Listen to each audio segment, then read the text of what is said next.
What is up, RotoGrinders? Welcome to NFL Week number 3. It's the start of 3.5 hours nonstop NFL DFS conversation that starts right now. Of course, the People Show leads things off. Myself, TastefulTides, Tim Buell, a single entry, 3-entry max cash game specialist. You got the former $1 million winner, Bobby Gomes, probably running out 150 once again today. He wants to be a 2-time millionaire winner. Bobby, welcome to week 3. How are things?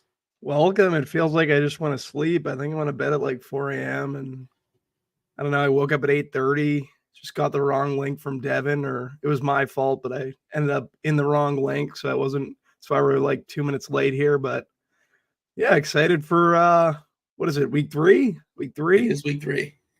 Yeah. Excited for some week 3. It's Cam Akers week, man. It's 2024 and it's Cam Akers week. Get excited. Are you excited for Cam Akers week? My best ball teams are, because I drafted every backup running back in the league way overweight. So yeah.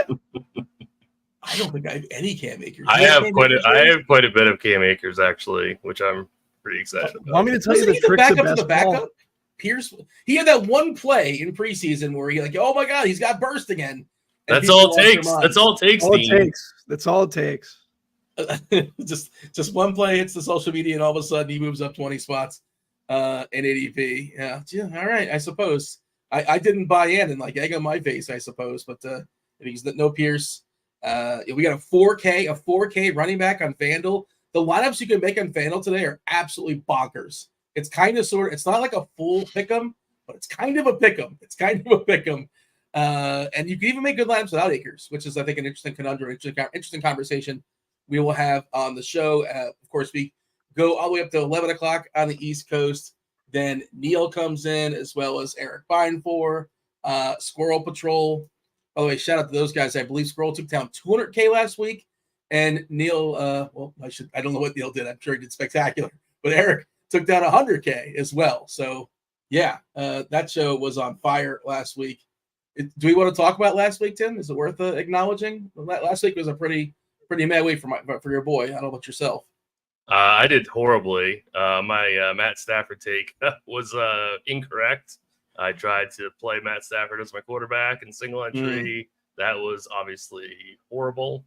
So yeah, week 2 for me was not good. Not good.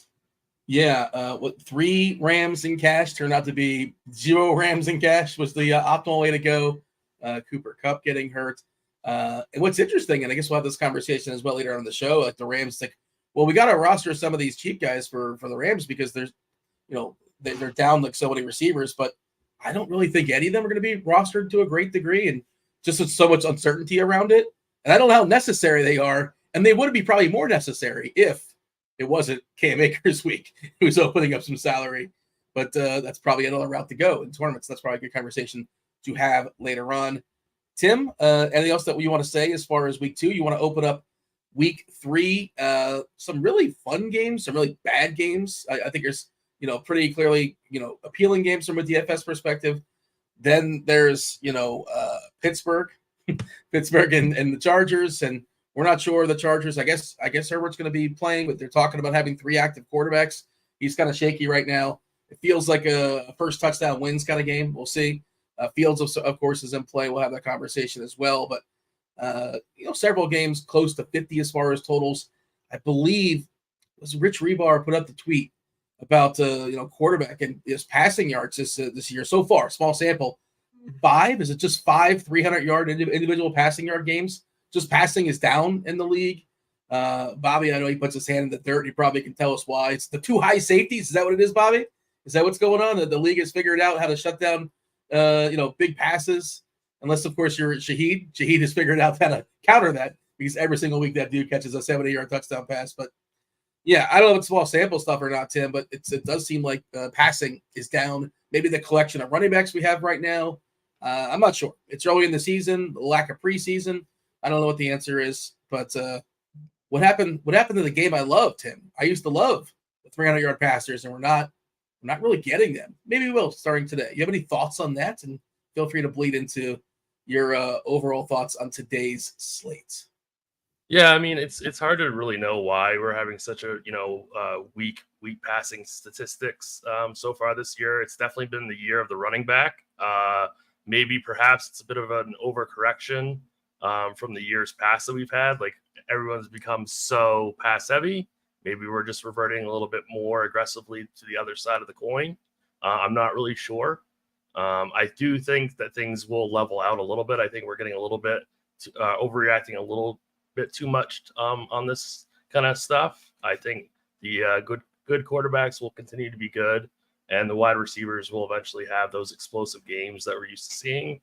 But for right now, yeah, I mean, and definitely today. I mean, I say that, but like today is the day of the running back.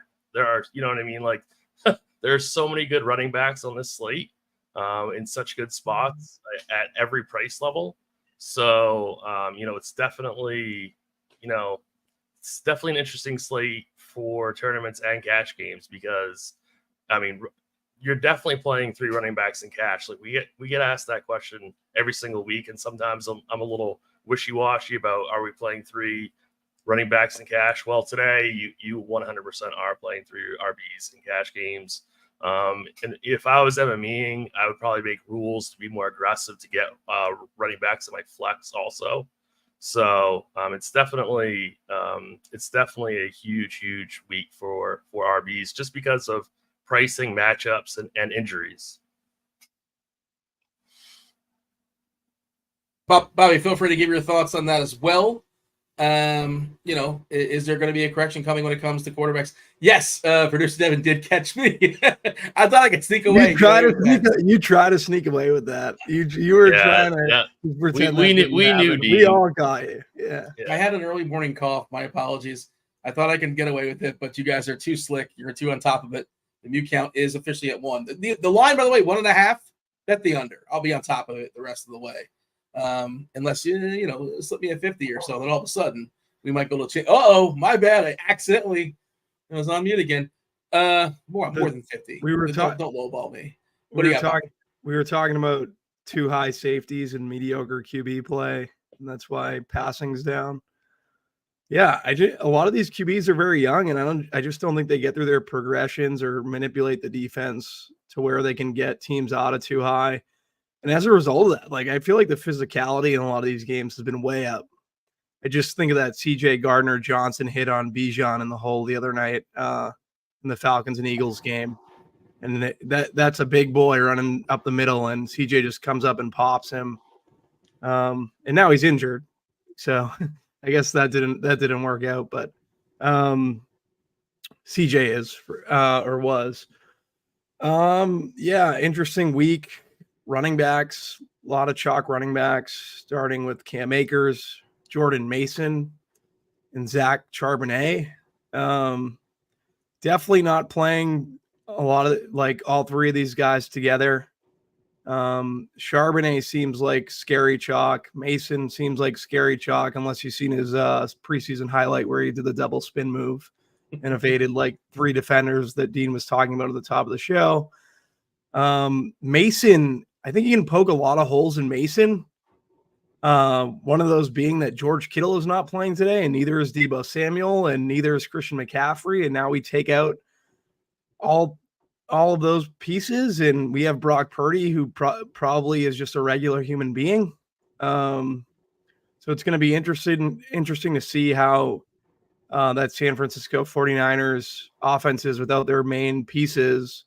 Because we've heard from so many people, maybe this decides the argument, is Purdy a product of the system, or is he really a good quarterback? I don't know. I honestly don't really know, but I know that Kittle's not there to block today. I know that McCaffrey's not there to screen passes, and I know that Debo's not there to beat too high coverage. So yeah, for me, it's gonna. I'm trying to work through it. I'm kind of under on Mason. I'm under on Charbonnet. I'm playing Akers, throw up in my mouth. Like he's the one that I'm going to be the most over on. Which makes me a little nervous. But I did see that spin move in preseason, and I did get my best ball shares up because of it. Me too. Yeah, I think that even though he's going against the Minnesota Vikings defense, they're very blitz happy. Do we know how Akers picks up the blitz? That might be an issue for him for playing time. He doesn't catch passes either. Which I don't think he's going to be a third down back, Bobby. I don't but think so even either. if they're blitzing all the Vikings are just coming, right? Like they're coming. Brian Flores is going to bring the blitz. So how is he in blitz pickup before he gets moved off the field here for Ogunbowale? You're the hand in the dirt guy. I can't believe I don't you're know. asking I don't us know. this This question. is something I was trying to figure out. We yield to you on such things. I think I remember a long time ago, and I don't quote me on this, but maybe in St. Louis he had some issues with it. He is 4,800 though. He's cheap. He's going to see a lot of non-stack boxes, which should be really good, right? Like, because they're going to want to cover Diggs. They're going to want to cover Dell. They're going to want to cover the monster that is Nico Collins. If anyone's seen him play lately, he's pretty good at the football stuff.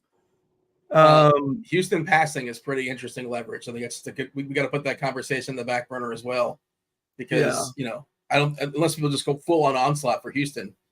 But yeah, I love Collins, like you mentioned. But just the San Fran thing you talked about, it's interesting because a lot of times we're like, okay, this player is out, this player is out, this player is out. So these two guys that are still left standing, their usage, their targets, their responsibility has to be elevated. But it sounded like, if I was hearing you correctly, you're kind of suggesting that this just might crumble the foundation of San Fran, the offense overall, and the efficiency is just going to take a monster hit. And the counterpoint to that is, and maybe that's true, but the Rams defense at 2,300, Dean. If you watch the tournament take show, that was my pick. Okay, you're leading in, despite the fact Aaron Donald's not walking through that door. You're saying doesn't matter. This San Fran offense is just going to be in shambles without their best players. Well, it's more of a pricing play, right? And it's going against leverage where in some cases, 3 San Fran position players are showing up in optimals. We know how that worked out for the cash game players last week, trying to jam 3 Rams. It's too soon for Tim. Tim's right there. It's too soon. He told you he's broke. You don't do it, but I do want to say, like Kirk talked about it on the show, like he played 3 Rams. Like, why are you playing 3 Rams in cash? You could just play 2, go somewhere else. I just don't think you need to do that usually. You never want to get stuck with 3 guys on a team in cash games. That makes you a little nervous, right? I mean, what about 4? Did you play 4? You're the tight end as well. I played Stafford. Not Hawkinson. That would make me super uncomfortable. I guess if that's what you want to do, if that's what you did, it's a new week. Yeah. Happy for you that you made it through. I did survive another week. Yeah. I don't know. Are you guys surprised? I'm like the worst cash game player ever. And I wouldn't ever play 3 guys on the same team in cash, especially on a team like the Rams. I don't know. It just would make me I haven't played cash for a long time, but just say I wouldn't do it at this point. I feel like, yeah, I don't know. What are we talking about outside of that? By the way, I just wanted to say, I should have pointed out, should have mentioned, I just assume people know at this point, but yeah, Mixon is officially ruled out. That's why we're talking about Cam Akers. Kittle officially ruled out for San Fran. Ingram, who got hurt last game, or in the warmups last game, he's still not playing. Herbert looks like he's on track to play, but they're also talking about dressing an extra quarterback. So that whole situation seems kind of dicey, and that's probably not an appealing game anyways. Pittman should be good to go. Spears should be good to go as well. They're talking about Love maybe coming back, but that seems unlikely. I've not seen the official updates, the official tweets, if anything has changed in the last hour or so. I don't know if, Tim, if you're on top of this as well. Did I miss anything?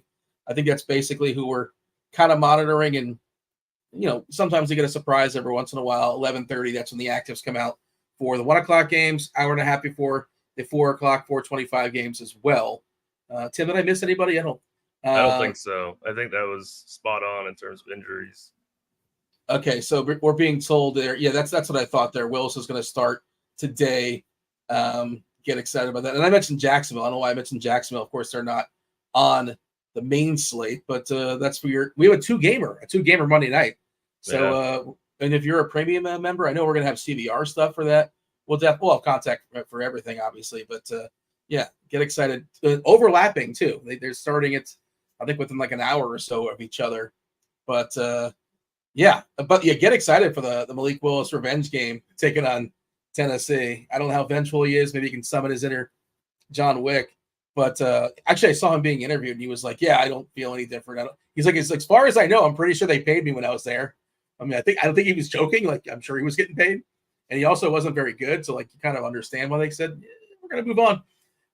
On the other side, by the way, what is Will Levis going to do? He's raising the bar on goofy things every single week. I'm curious to see what he has in store for us this week. The Saints have not yet, I don't think they punted this season. I think they're 15 of 15 on their offensive possessions as far as scoring, which is that has to stop at some point. But the Saints have been one of the big surprises so far this season. The OC, they're asking in chat about Kamara. They're asking you specifically, Tim. And yeah, what's up, chat? We haven't officially said hello to chat. Hey, chat. Thanks for joining us. Hit that like button. Do subscribe. Turn on notifications so you know when we go live. We're going to talk about the stuff tomorrow. And join the conversation. I'm going to do my best to keep an eye on it. We generally talk big picture, and then we'll talk some quarterbacks, running backs, receivers, position by position. If something is relevant to the conversation, we'll halt everything. Question for you, Tim. We got Kamara. He had the 4-touchdown game last week. This is from OK or Barkley, who cost me money in Showdown. I'm very upset about it. Just really, you couldn't catch. It was like 2. I'm over it. I want to move on, but that was a big tumble as far as the currently winning. Just catch the 2-yard pass. Barkley or Kamara? Who do you have a lean as far as those two? Yeah, I mean, I'm guessing I'm leaning Kamara, but they're both fantastic plays. Like, if Barkley's really going to be 7% owned, maybe that's a bad take. I would just continue to ride the hot hand with Kamara. I'm a little bit worried with Barkley's TD equity just because they figured out the tush push a little bit. So I am a little bit concerned with that. Obviously, the Saints aren't going to be this efficient all year, but there's really nobody challenging Kamara. So personally, I would go Kamara over Barkley, but they're both fantastic plays. So I really can't fault playing either one of them. Should also mention, by the way, in the injury stuff, Schefter tweeted out Taysom Hill, who was supposed to be potentially somebody who would be siphoning touchdowns away from Kamara. He's doubtful. I'm not officially ruled out as far as I know, but he's doubtful. And so downgrade to Taysom Hill. I think that would solidify. Not that you're not running away, and we haven't really seen him do anything just yet. It was just kind of speculation this season, but certainly you want to see that. Not that you want anybody hurt, but if you have Kamara, you'd rather not have Taysom lurking. All right. By the way, ownership wise, are you guys surprised by this? I think I'm just surprised that Akers is only 26% on DK, and I think there's so many running backs, Dean. I mean, I know there is. Yeah, I know. I mean, I would maybe bump him maybe a little bit, but I wouldn't get too carried away. There are a lot of really, really strong running back plays, so it's gonna be interesting to see where people go for GPPs. I mean, I don't want to say, exactly what the cash game running backs are necessarily. Obviously Jordan Mason is, and then Cam Akers, but then your third running back, it could be Achane, it could be Charbonnet, right? Mm-hmm. Both of those two are completely viable. I would not fault you necessarily if you wanted to do Kamara in cash. I mean, he's been so good and so explosive, and then we're projecting Taysom Hill out. So I mean, your third RB is kind of up in the air, I think. But I mean, Jordan Mason and Cam Akers, I think, are 100% should be in your cash game lineup. But there's a really, really large opportunity cost at RB today. So I don't think they should go that much higher with Akers projected own. The FanDuel one at 27%. I guess 4K. We never get a 4K running back that's viable. I think he's going to be higher. And just again, have you plugged in Akers on FanDuel, Tim? Have you figured? I haven't. Have you seen what you can get with him? I can only imagine. I have not made a FanDuel lineup yet. I usually make my FanDuel lineup after the show. So, but yeah, I'm sure it's absolutely insane. I was making them last night, and then I said, let me try some without him. And even the ones without him look pretty good too. Like FanDuel, the mid tier is really, really good. FanDuel does include the Kansas City Atlanta game. If you're playing cash games, Rice is probably in your your lineup. He's still too cheap over there. London's fine, but not somebody you need. And Ayuk is too cheap over there in FanDuel as well. Again, you're getting some really good stuff. It's I don't want to say it's hard to make a bad lineup on FanDuel, but at least I felt pretty good about the ones I was making. But maybe everybody else is doing some similar stuff. Are you dabbling in the FanDuel streaks today, Bobby, or DK is just for you, or what? No, it's just DK for me. But my dad plays FanDuel, and he'll send me a team, and he'll probably think it looks fantastic. I'll say thumbs up.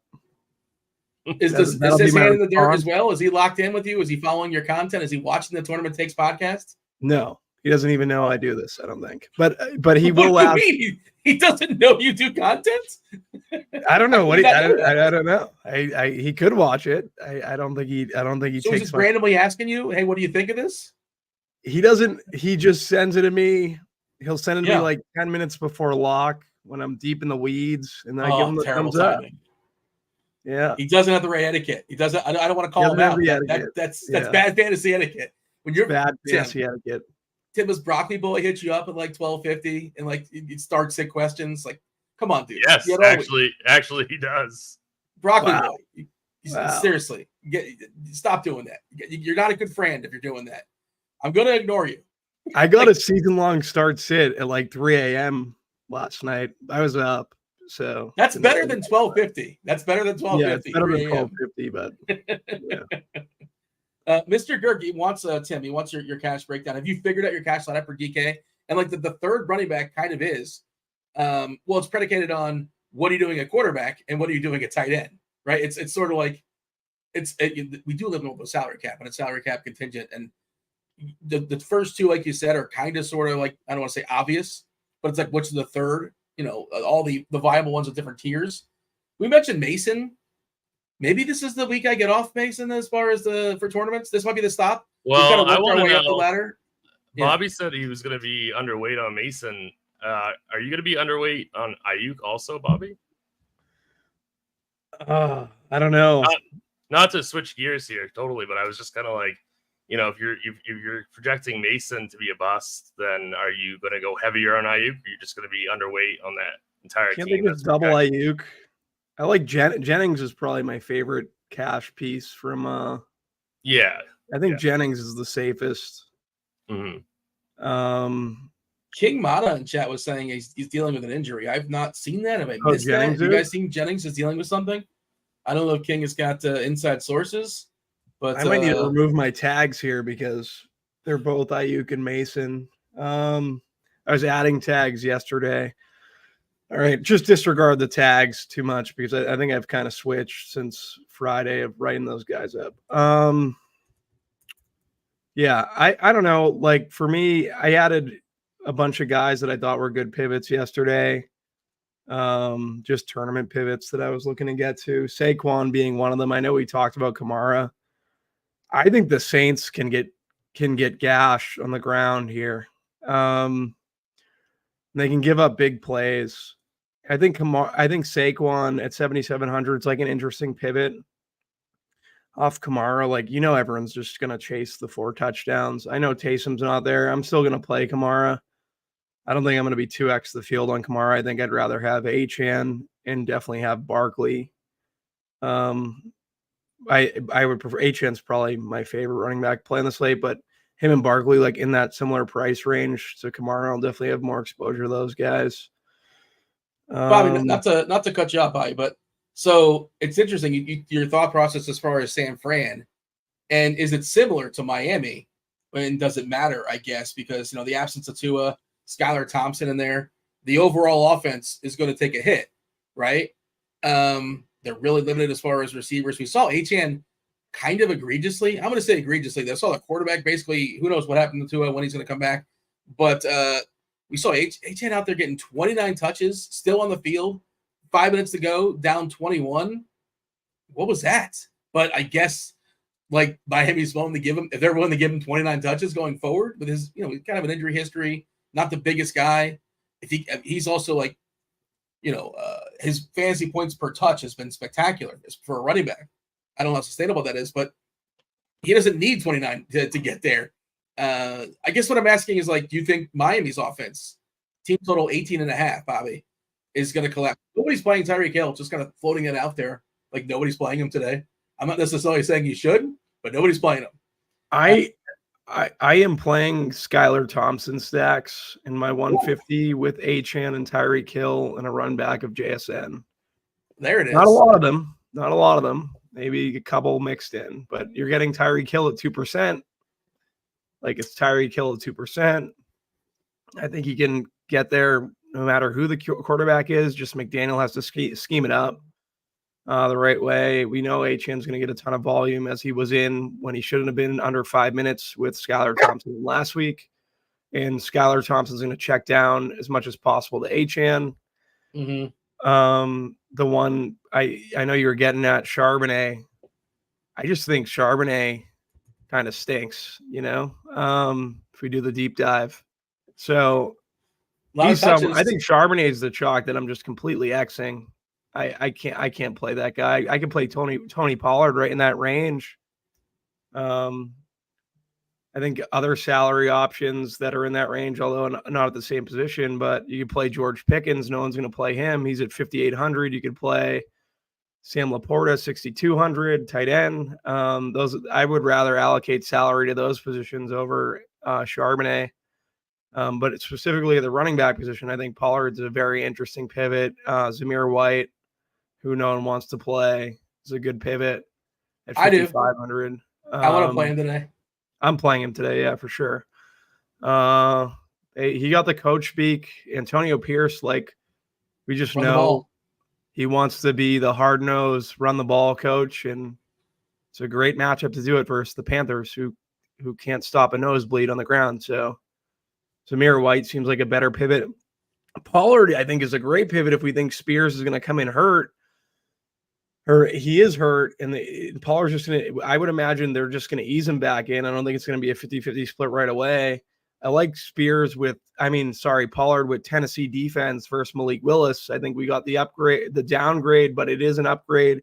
It's a downgrade for Green Bay, but it's an upgrade for our fantasy teams that Malik Willis is playing, and we can correlate Pollard and the Titans D a little bit.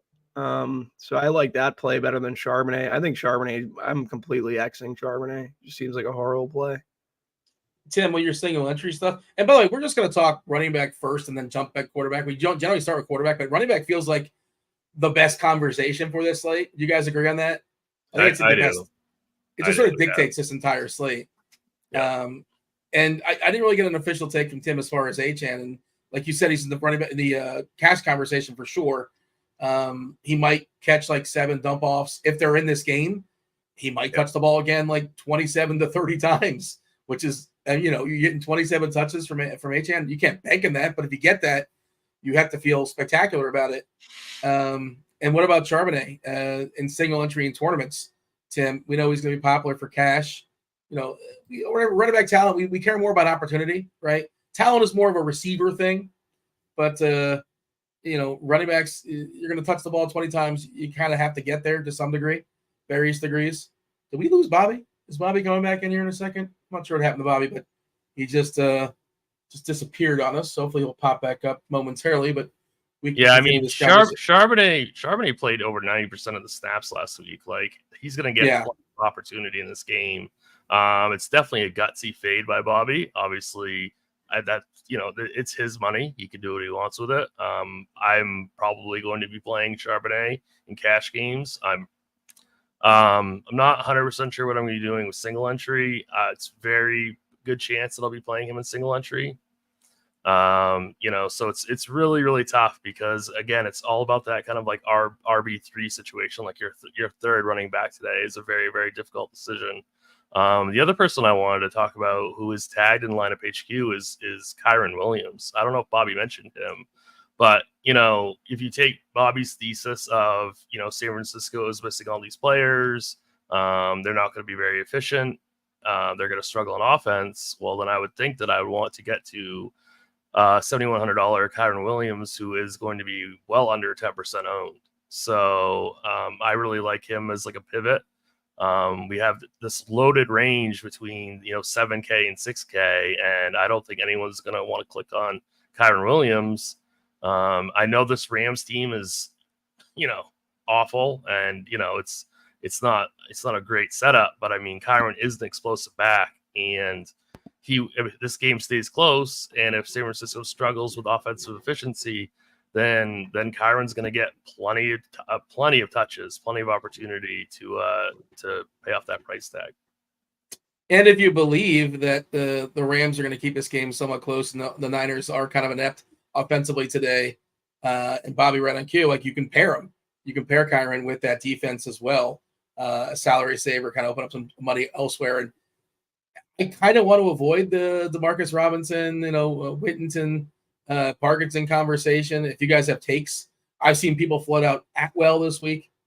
It feels really dicey. Stafford is a good quarterback. He's made inferior receivers before look better, but I just don't know. I don't feel confident who's going to be the guy. I know preseason. Speaking of preseason, you guys love the Akers preseason tape. Bobby, do you have I guess since we're on the Rams, did you have a Rams receivers take? Did you see the Jordan Whittington? You see his preseason stuff? Yeah, I didn't get a ton of Jordan Whittington. I will say today I'm going to have a lot of him. I think he's going to be under-owned when he should be probably chalk. In the second half, he ran 63%, I think it was, of all of Cooper Kupp's snaps from the slot. So, yeah, I feel more inclined to get to Jordan Whittington at whatever ownership we have him at relative to a lot of the other plays as value pieces. If I was playing cash games today, I would be playing Whittington. I don't know how you feel about that, Tim. Over Jennings? What's the price difference? Remember, I'm really bad at cash games. So. Jennings is 4-1, and I think I think he might be actually cheaper. What's Whittington's price? Whittington's 42. Jennings is 41. Yeah. I mean, I think you're supposed to play Jennings. I think it's a great. I think you're supposed to play Jennings. Yeah, I think you're supposed to play Jennings, but I think it's a great GPP question. I think cash games. I would definitely have Jennings. more Whittington than Jennings, but I like Jennings as a play too. So maybe that's a way to kind of flip the bill a little bit and not play like Cam Akers, who has no Achilles. Play two of those. You play Jennings and you play Whittington, and you spend up at RB or another wide receiver position, flex, etc. I don't know. Roma Dunze is also in that low 4 area also. Yeah, I'm gonna have a lot of Rome paired with Caleb, I think. Yeah. Dell's pretty cheap. I know he's 5'2", a little bit more, but Dell's pretty cheap at 5'2". And if you believe the Carolina offense is going to turn things around to some degree, we have a pretty cheap Johnson. Johnson is in the 4s, I believe. Deontay Johnson. They spent a bunch of money on him. And Dalton should be able to get the ball to him at least. He's 4'9". I know it's a little bit more obviously than what we're talking about. Let's see. We're asking about Rachaad White, Tim. There's just too many running backs, and I'm not making enough lineups. I can't imagine him getting there. And he's also like, if we're talking about who's good and who's not good, he's probably not that great. And Bucky might be pretty good. So for me, the matchup against Denver is fun. It's just it's a stay away. You like home favorites, pretty big home favorites. That's what they are today. So maybe that's more of a tournament thing. Tim, you have a take on Rachaad White? I don't see myself getting there. I don't see myself getting there. Like if I was bringing 3 lineups today, he would not fit in a 3 max build for me. Running back is just too strong today. I don't want Rachaad White. Bobby, you have a White take? I think both running backs are in play versus the Denver defense, both Irving and White. I know Irving snaps have come up, but the industry just going to go away from White in a matchup that he should do pretty well in versus Denver because they're not really the best at stopping the run either. So, yeah, I like White probably more than most, but he's not. He's more 150 for me. I don't know if he's going to make a lot of my 3 max teams or anything. I lost the question, but I saw somebody asking about Foreman for Cleveland. And Bobby, this is a good question for you. If you're running 150, like how goofy, how ambitious are you getting with all the goods, all the good running back, at least on paper, pre-flop? I can't imagine playing, Foreman. It just doesn't. Again, the millionaire stuff, you're playing for first place, and what is it, 33% or 30% up top. So if that's what you want to do, I suppose you can make an argument. You're playing for first, but I wouldn't get to him if I'm even making 150. I don't see myself getting the Foreman. You tell me otherwise. I'm playing Foreman. They're 6.5 point favorites at home. They're going up against Daniel Jones. Defense, as we know, is correlated with the running back. Running back's correlated with the spread. I have Cleveland defense correlated with Foreman, so he's definitely going to get there. I'm definitely playing some Cleveland defense because they're playing Daniel Jones, who could be replaced by Zach Wilson in a few weeks. As I was hearing, is it Drew Lock? I heard they were looking to trade for Zach Wilson. Oh, okay. You're saying they're going to add a quarterback. Okay. For what it's worth, I seen it on Instagram and it was just like rumor mill. I was like, so take that with a grain of salt. Fair enough. Yeah. Are you getting to any Ford, Bobby?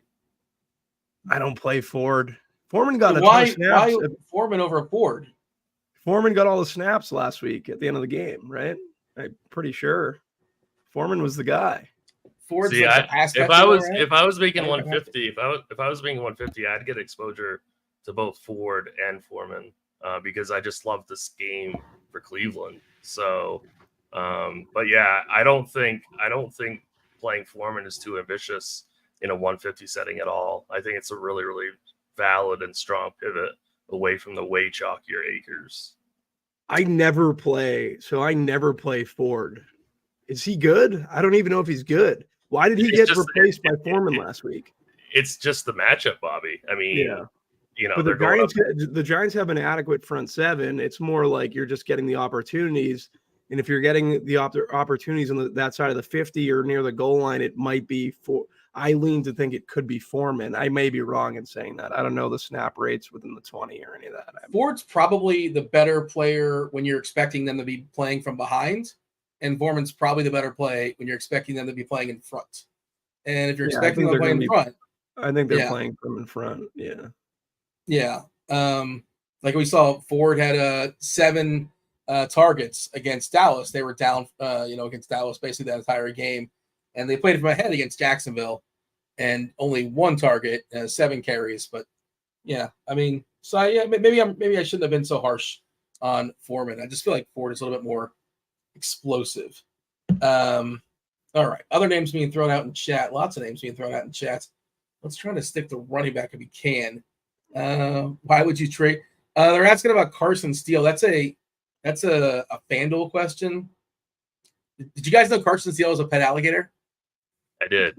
Yeah. Because the broadcast is like, contractually obligated to mention that every single time he touches the ball. I feel like you could have a pet alligator living in Florida. Dude, there was a lizard. There was a lizard like this big that popped up in the house. It freaked me out. Oh my god! I'm not sure how much Florida experience you have, and there's a plethora of lizards down here. But this was like, it wasn't exactly Godzilla, but somewhere in between like standard lizard and Godzilla, and it was freaky, man. That was wild. I did not take any pics, but I was too busy panicking as did not go live on Instagram or nothing like. Is that something we can do on Instagram? I'm not really in the Instagram streets. You're not going to believe this, Bobby. I know I follow you and you don't follow me back. I'm one of your 6 or 7 followers. I'm telling you, unbelievable. He's such a follower snob. It took him like 4 years to follow me on Twitter before I started working here. It took him like 4 years. Easy. On Instagram, I logged in I created an account because I was interviewing somebody that we were talking about their Instagram account. And in order to get access to it, instead of clicking twice, they say like, hey, maybe create an account. So I created an account and I haven't logged in since. So please do not take offense. I'm not ignoring you. I do take offense to the 3 years you made me wait prior on Twitter. I will say that. Not too happy about it. Me, if you have DFS or fantasy in your profile on Twitter, I follow you back. So that's my really, and I don't block. Okay. What if DFS fantasy football or just any sort of fantasy any football? DFS or like I actually know who does this that I really thought was interesting. just say I think like Alex Baker, Osmo does this. That is one of those people just follows everyone who has DFS. So I was like, you know what, I'm gonna do the same thing too, because I don't, you don't want to be like you want to be a nice guy, man of the people. So I'll do that. Well, now everybody in Twitter chat now, etiquette. go ahead and change your Twitter handle to DFS Fantasy 1. No, if you have DFS any Fantasy like 2. if you have any reference to like DFS or fantasy football and you follow me, I follow back. Well, and we're not going to call out Tim. We're just going to let Tim and his Twitter. All right, we'll just that's fine. I would have to argue that neither of you have great Twitter etiquette. I will say, you're not men of the people on Twitter. I try to be I'll try better, Bobby. I'll try better for you. Please feel free to slide in my DMs and let me know what I'm doing wrong. I'm willing to work on myself. I will correct myself if I can. I'm not willing, just for the record. Tim, let me throw some other names your way that we have not discussed. The Detroit guys, Gibbs, Montgomery, Connor in a game against Detroit that has the biggest total on the board. Doesn't feel like the best spot. I don't necessarily want to pick on that Detroit front line. Henry, is it a Henry day? Maybe we'll see. And Jonathan Taylor. We just haven't discussed these guys. Again, there's so many running backs. Any of those catch your eye? Any of those you have a thoughts on? Yeah, certainly don't mind Jonathan Taylor at all. I mean, that should be a really good pace-up game. Assuming that the script goes in the Colts' favor, I could see definitely getting some Caleb Adunze Taylor stacks. That game should be pretty decent for fantasy. We saw Taylor sit the entire fourth quarter last game because they were trailing, so they don't trust him in catching the ball or blocking. But if he's not in that set, then he should be a really, really strong play. I mean, he's an explosive running back. He's in that same pricing tier as A-Chain, Kamara, Barkley. So like all those guys, and he's going to be way lower owned than A-Chain and Kamara. So he's a really good pivot off those two guys. What was the other one? Deacon Gibbs? Yeah, with the Detroit guys, Connor, just throwing out some names and seeing if anybody, we can't talk about everybody, obviously. Yeah. We got to get to other positions and sort of bounce around. But I see Justice Hill being thrown out in chat. There's just a lot of names. I don't know about Justice Hill. I don't see why. I don't really see it either. Yeah. So definitely Gibbs and Connor, they're in the best DFS game of the entire day. So I see a lot of reasons why we can play Gibbs. I think that, Jameson Williams, Monra are going to be much more popular. So I think that's a different way of getting to that game is, building in with Gibbs and not a Lions pass catcher. James Conner at 3% owned in the best fantasy game on the entire day. I really like that for a large field. Certainly, we know he's going to get a ton of work if that game stays close. So it's an amazing game to build into. So I certainly can't fault anybody if they want to play Gibbs or Connor. Yeah, Chad is saying Pollard criminally low owned. Why? Well, it's because there are so many good running backs, and like a lot of these guys are going to be low owned. They're like, oh, this guy's great. Well, they all can't be chalk. They all can't be owned 50% or 40% or 30%. There's only so many that can go around. You can only have 3 spots for RBs. So that's just how it just becomes a math game at some point. Speaking of chats, and speaking of Twitter celebrity, one of the best, rising star on Twitter, Grant Neefer, who I believe has passed me by in followers. He's been on fire with giving out his picks. He's speculating that I'm more of an OnlyFans guy. That's, Grant, that's just between me and OnlyFans. There's no shaming here Sunday morning. But yeah, he's just chiming in and saying hello. Do follow Grant on the Twitter. You probably already are. His content on Scores and Odds as well, amongst other people. You guys participate. I think Tim, you participate in Scores and Odds, I believe, on occasion. Yes, confirmed for hockey. Hockey. Yeah. Oh yeah. Get excited. Hockey season. It's almost here. It's almost here, Dean. Hockey season, basketball season, it never ends. Baseball is ending 8 days or so. I cannot wait. I cannot wait. Cannot We wait. couldn't tell. We didn't notice, Bobby. You didn't notice on the Tuesday shows yet? We could tell. Okay. We could tell that you've kind of you've had enough. You've had enough of baseball. Other running backs, those names I kind of threw out there, or give me this, Bobby. Who is there a guy or two that you're well over the field on, and a guy or two you're well under? Your biggest stands as far as running backs. What do you got? Barkley and Achane for sure. So you said someone commented in chat Justice Hill. I think Justice Hill is like very interesting today. Okay. Like he's going to be 1% owned. And we seen on that Island game, like, I just don't think there's going to be a lot of spaces for Henry to run. They were underdogs to start the week, which would favor a game script towards Justice Hill. I'm going to try to get to Justice Hill in some of my large field stuff. Definitely not playing him in small field stuff, but I do think that there is, based on his price tag, just interesting. There's something there, right? I just can't really quantify it because we don't have like a big sample size. It's only been 2 weeks. But if you looked at the opening night game, like he was highly involved in a trailing script. They could be trailing. I think I prefer Hill to Henry on this slate. So I'm going to be, if he's 1%, I think I'll have like 5% in my 150, but definitely playing some Hill. I didn't think that was a bad call at all. Achane, Barkley. That's your guy, typically. He is my guy, but just afraid they're just going to run him out there, and they're leaving him out there at 5 minutes left, and he's not very durable.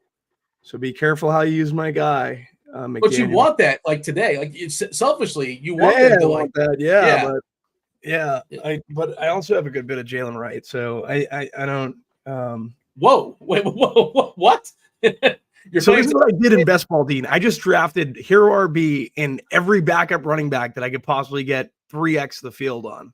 You can't drop your lowest score in DFS, though, Bobby. I don't. If Wright puts up a 2, you can't drop that and replace. No, I'm not playing Jalen Wright today. I was talking about from a Best Ball. Oh, I'm sorry. He switched gears, Dean. Come on now. I thought you were saying you have Wright in your pool today. No, definitely not. Okay, I have some in Best Ball too. I think I think someone mentioned Pollard. I think he's a very good pivot. Montgomery, I think, is like the super pivot on that Detroit side where you just play the running back, where you're like maybe he's not going to do it in the passing game, but he's leveraged off of their passing game. He's not going to be owned. He's in that Mason Charbonnet range. Like, I don't hate Montgomery. I'll definitely have Gibbs too, but just giving a case for Montgomery. Zamir White we're playing, Rashad White I'm playing. Akers. Those are my guys. Foreman's in there somewhere in 150. Justice Hill. There's so many. And this is why ownership's going to be down, just because you can't. Everybody can't be popular. It's just how I don't really know what to do with Kamara. I'm leaving him in, but I'm probably going to be underweight because I'm going to have more Barkley. I think him and Achane are both in that price range. So. Where do we currently have him? Let's see. I jumped to quarterback because I was prepping for that. But yeah, we currently have Kamara as the second most popular running back at 28% on DK.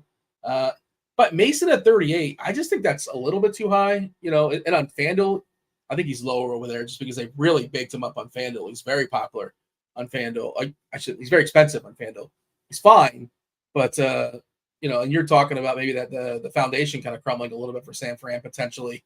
The price is definitely caught up with him on FanDuel. DK still some meat in that bone. Final thoughts here, Tim, as far as running backs before we pivot to another position.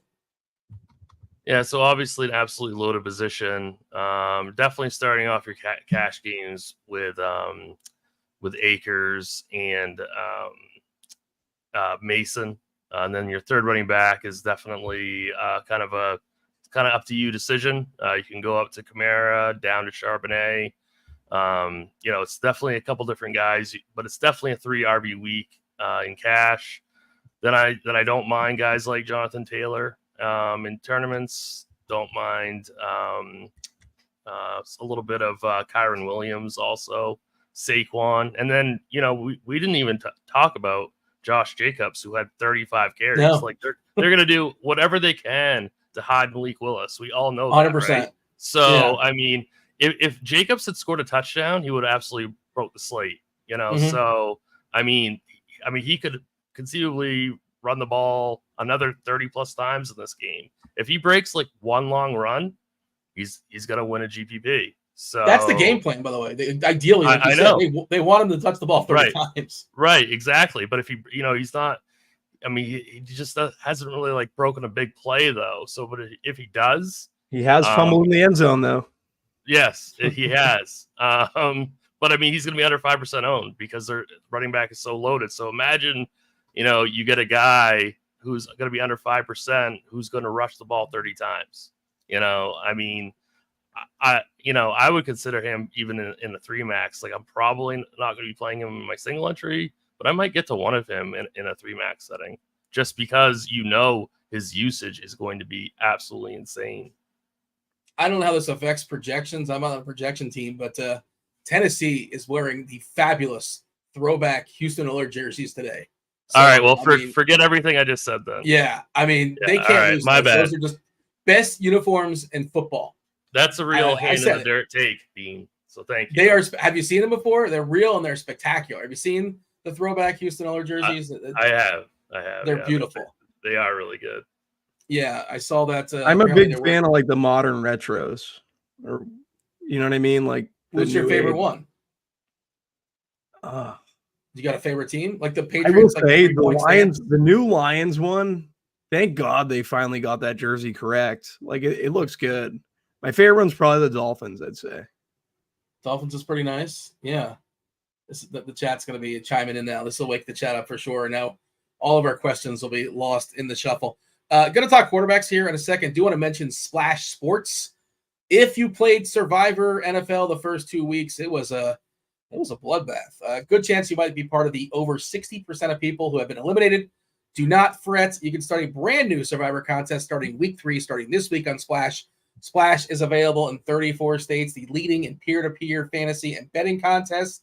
Join us at splashsports.com/RotoGrinders to compete against our RotoGrinders experts community in another Survivor Revival tournament. Week 3, we also added NFL DFS Pick'em or a Fantasy Tiers contest. Go ahead and check it all out. It's on the screen as well. Producer Devin showing it off. splashsports.com/RotoGrinders. Also, and I know Tim can answer this for sure. Tim, I think you may have a family member, somebody that might have traveled to see some Taylor Swift. Are you or someone you know dying to go see the Taylor Swift Eras Tour? Play our free-to-play game every week for a chance to win 2 tickets and a trip to Vancouver. I've never been, but I hear it is lovely. Check out the link in the description to play and watch the short video at the end of our show for more information. Tim, you can confirm that, right? I'm not. You have some family that's may have went away. So I don't know if it was Vancouver, but I may or may not know a Swiftie very close to me. Yeah, you both know a Swiftie. Bobby Gomes. Big Swiftie. Are you entering the contest? I don't know. Are we eligible? I'm thinking about it for sure. Yeah, let's take a road trip to Vancouver. That'll be fun. See, people in the chat want us to play the video, Dean. They want the video. Well, the video I think is going to play at the end. So like after crunch time. So remember that read and put that in the back of your brain. And in like 2 hours and 35 minutes, you'll get the video to get more information. Oh, there you go. Brian saying, I'm making a Taylor plus Swift lineup now. Nicely done. Well done. Seems pretty good. On FanDuel, you could throw Kelsey in there, right? Well, they're doing a Taylor Swift bit. I don't know if you... I got the bit, but I'm just saying you get Taylor Swift and Kelsey. Yeah. You're right. Yeah. Come on, Dean. That was actually a good one by Bobby. And you missed it. 1-0 Bob, Dean. 1-0 Bob. 1-0 Bob. Yeah, you're right. Completely over your head. I was thinking, my brain went when we were talking about Henry versus Hill. I was thinking of Henry Hill, and I'm like, I'm not. I was maybe, yeah. A Goodfellas reference. Yeah. I didn't realize that was a thing. I'm sure somebody has made that reference in Baltimore at some point. I would not be the first to make that reference. But all right, let's talk about quarterback. Quarterback is pretty flat as far as ownership. Like, play the quarterback you want, play the quarterback that fits. Nobody really is going to get a ton of ownership, as far as I can tell. You can go all the way down to some cheapies, Fields for sure, Derek Carr. their offense seems to be, clicking all the cylinders. You could spend up. I think you could even play like a Lamar or a Hurts a la cartes. I don't think you have to force a pairing. Of course, it's nice to force a pairing. I don't think it's necessary. Darnold's another one of those cheapies that are in play. Ready-made pairings with Jefferson for sure, but I don't ownership-wise here, Tim. We're looking at 11% for Hurts, 10%, 11% for Murray, who probably had the best game of his life last week. Now tougher matchup here versus Detroit, but home on the turf. Certainly he could scoot. Love the players that can scoot. It could get me those yards on the ground. Do you have a clear-cut favorite when it comes to quarterbacks? I really don't. I said guys I like. Do you have somebody that he's your definitive favorite quarterback today? I really don't. I do not have a definitive favorite quarterback today. It's really, really tough. Do you guys think that Hurts will really be higher owned than Murray? I just know that everyone loves this Cardinals-Lions game, so it just seems like that's going to get a ton of attention. But I don't know. That's more of a GPP question. I'm leaning Kyler in cash. I certainly would not fault anybody if they wanted to go higher for Hurts or Lamar. Right now, I'm thinking I'm going to go Kyler in cash. I think he's got really, really good, rushing floor, a really great game environment. He's got really, really talented pieces around him that he could throw the ball to. So I think Murray has a really, really solid floor. I think he's got a good ceiling for GPPs. So I think right now I'm leaning Kyler in cash, but it's certainly not a definite. And then if you go lower, I wonder if people are going to be thinking about Derek Carr in cash, because I know people really like to go a little bit low in cash games. I know someone who is. I know someone who's playing Carr in cash on TK. You are? No, I'm not. I'm not playing cash. I do know somebody that buddies. They all share the same lineup. You know those guys. No, okay. I'm not in that Discord. I'm not. I'm not. Yeah, I'm not either. We could start our own. Yeah, we already have our own. Yeah, I know. I also think we don't share. We're joking, guys. I also think that Sam Darnold is a good play in cash at 5.5. I'd almost. You like him better than Fields? I don't like Fields. I think that's a horrible game environment. That's going to be such a slow paced game. I see how well he's projected in the blitz, but I mean, I really don't want any exposure to that game. I mean, if I'm wrong, I'm wrong, and I'm sorry if he explodes, but I'd almost rather play Sam Darnold. I'd rather play Geno. I was going to ask Geno next, as far as the I'd rather play Geno. I'd rather play Derek Carr. I'd rather play Sam Darnold. I know Fields has, rushing upside, but I mean that game to me just seems awful. So I personally am not considering Fields. The blitz certainly wants you to consider him, and that's fine. So yeah, I mean it's for me it's a no. Yeah, we have Arthur Smith and Harbaugh just salivating at the thought of running the ball every single play. I understand why, but like you said, Fields, he can break off a 70-yard rush for a touchdown, and he's basically there. So I kind of get both sides of it. You haven't taken that, Bobby? It's just quarterbacks overall, your favorite cheapie. We're floating as far as the potential ownership when it comes to Murray versus Hurts. I'm trying to think pairings, right? I think I'm Xing Hurts. Oh, really? I think it's gonna be Carr, Darnold, Kyler, Lamar. You can throw in there, Richardson and Caleb for me. I think Fields wasn't playing. I was thinking Fields, Pickens, and larger field stuff. Caleb. I just have the same worries that you guys have. Yeah, Caleb to Odunze for 6 today. Yeah, you like that game environment? I think that's I was looking at Cardi's game level factors as far as projected plays today. Indianapolis is projected for the most plays. Houston right there, Chicago right there, Baltimore, Miami next for what it's worth. The fewest plays, kind of the point. I would imagine we have It's a Fields game. That's what I was thinking. Is that not the case? No, they're Pittsburgh's kind of projected middle. middle of the road. That's interesting that they're projected middle of the road. Yeah, kind of like bottom of the middle. But yeah. Oh. Yeah. If you look at RG's projections, Fields is significantly lower than the Blitz, which I agree with our projections. I like what our Don't let Cardi hear you say that. That's fine. I mean, Cardi, he's an adult, he can take it. So yeah, I mean, I mean, the way that our projections are set up, I like these a lot more. This is more in line with what I'm thinking. They have Fields a lot lower than the Blitz. Robin Chat King Coakley saying unowned Stroud feels great. I love the idea of unowned Stroud and like pairing him with Collins, Dell, like one or both of those.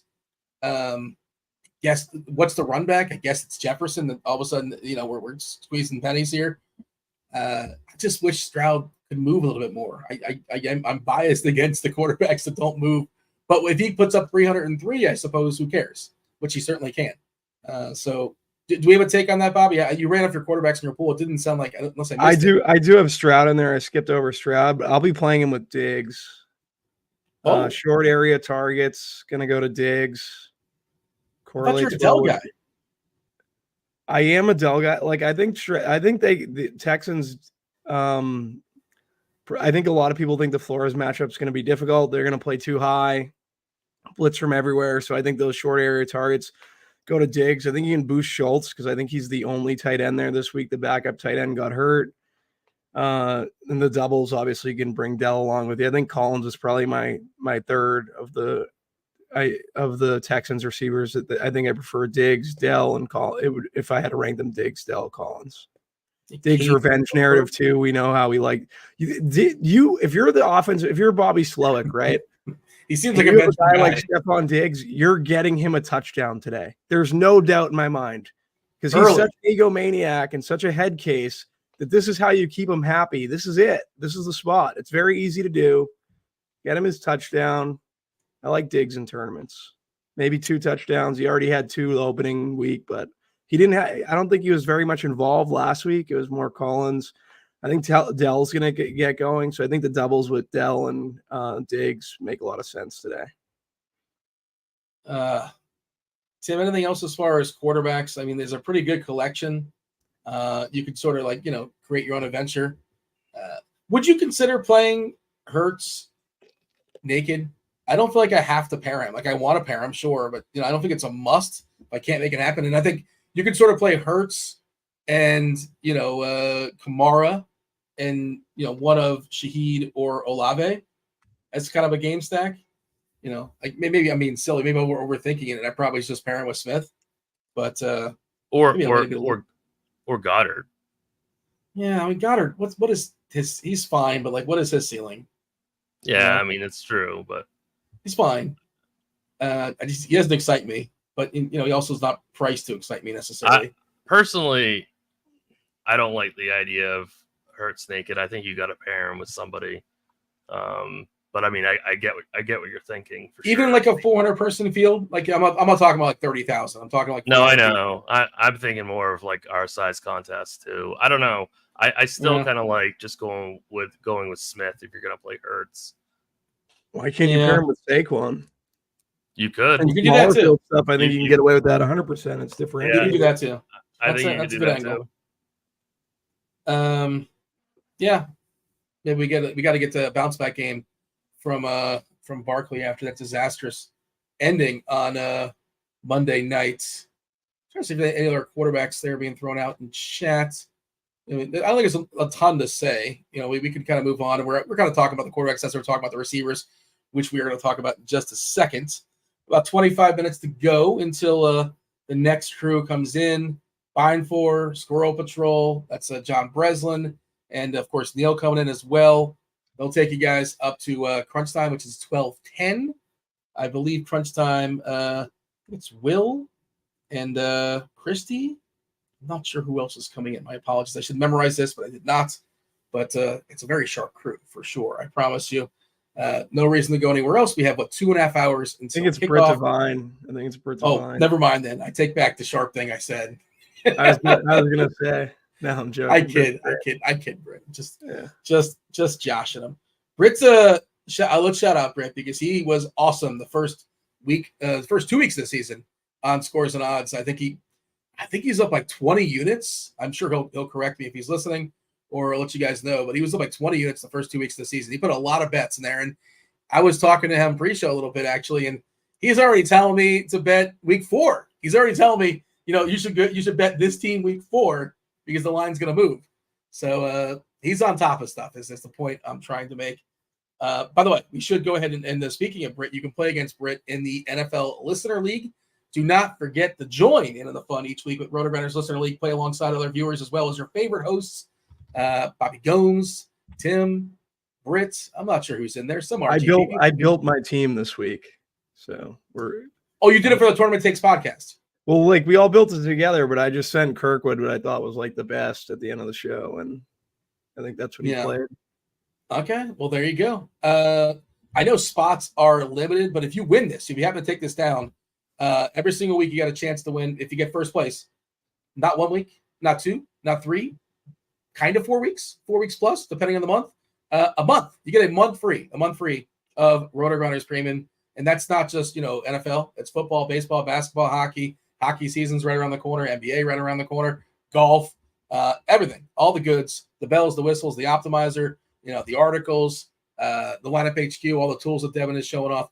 NASCAR a la carte. Put that in the small print. But everything else you get. And of course, check out the description if you want to get premium on your own. There's a discount for NFL only. I think it's $15 off, I want to say, if you want to get all the goods. You want to commit to 6 months, you get $250 off the top if you commit to 6 months, as opposed to going month by month by month. 1 month, just about 1 month, I think it's $40 off the first month. And if you just want to taste 3 days, time this right. This is a good day to time it. 2 games on Monday. Of course, you get some baseball as well. 3 days is $19 and change. All right. Receivers, Bobby. Talk to me about some receivers that are jumping out for you. Maybe some bold fades as well. What does your receiving pool look like today? Yeah, Olave is going to be a big part of it. I'm going to be over on that Saints offense in general. Rashid Shaheed as well. Jordan Whittington. I'm just going off the list next to me. Devontae Adams. We didn't talk Minshew, but pretty concentrated there in Vegas with Minshew and Bowers. So gonna be playing some Minshew and larger field stuff. I'll have some Devontae Adams. Flowers, not Bowers, on the Baltimore Ravens. Zay Flowers, I'm gonna have a good bit of allocation to. Naylor on Minnesota, the guy who's playing the Hawkinson role. I think he's interesting as a cheapie. Whittington, I'm gonna have a good bit of. Jennings, I'm fine with eating that chalk. I think he's gonna be all right. Purdy's shown propensity to look to Jennings, like even with all these guys healthy. So at that price, like I'm just fine eating it. Pickens, I think Pickens is interesting. Like, yeah, it's bad schematic, too high for Pickens, but Fields will just throw to this guy. The question is, how many times are they actually going to throw the ball? But Pickens can get it done, right? So I'm fine with George Pickens. He's in like an interesting salary range too, between like Charbonnet, just like from a salary perspective, not positionally, obviously, but Charbonnet, Mason, guys that are chalky that just I don't think are fantastic chalk in terms of how I'm building. Stephon Diggs. I think Stephon Diggs is, like I said, my favorite Texans receiver. Just short area targets, can beat the blitz. He's going to be out of the slot. So it's revenge too. Add the revenge to the projection. So I like that. Tyreek Hill at 2%, like never going to not play Tyreek Hill at 2% ownership. My favorite of the studs is Justin Jefferson. Like it's a great game for correlation with those, like a Diggs run back, for example. Who else you like him more than Lamb and Amon-Ra? Yeah. And on Detroit, I like JMO a ton. Like Jameson would probably be my favorite ahead of Amon-Ra. Laporte is my favorite from the game as like a pass catcher, but JMO would be ahead of Amon-Ra for me. I have a good bit of JMO.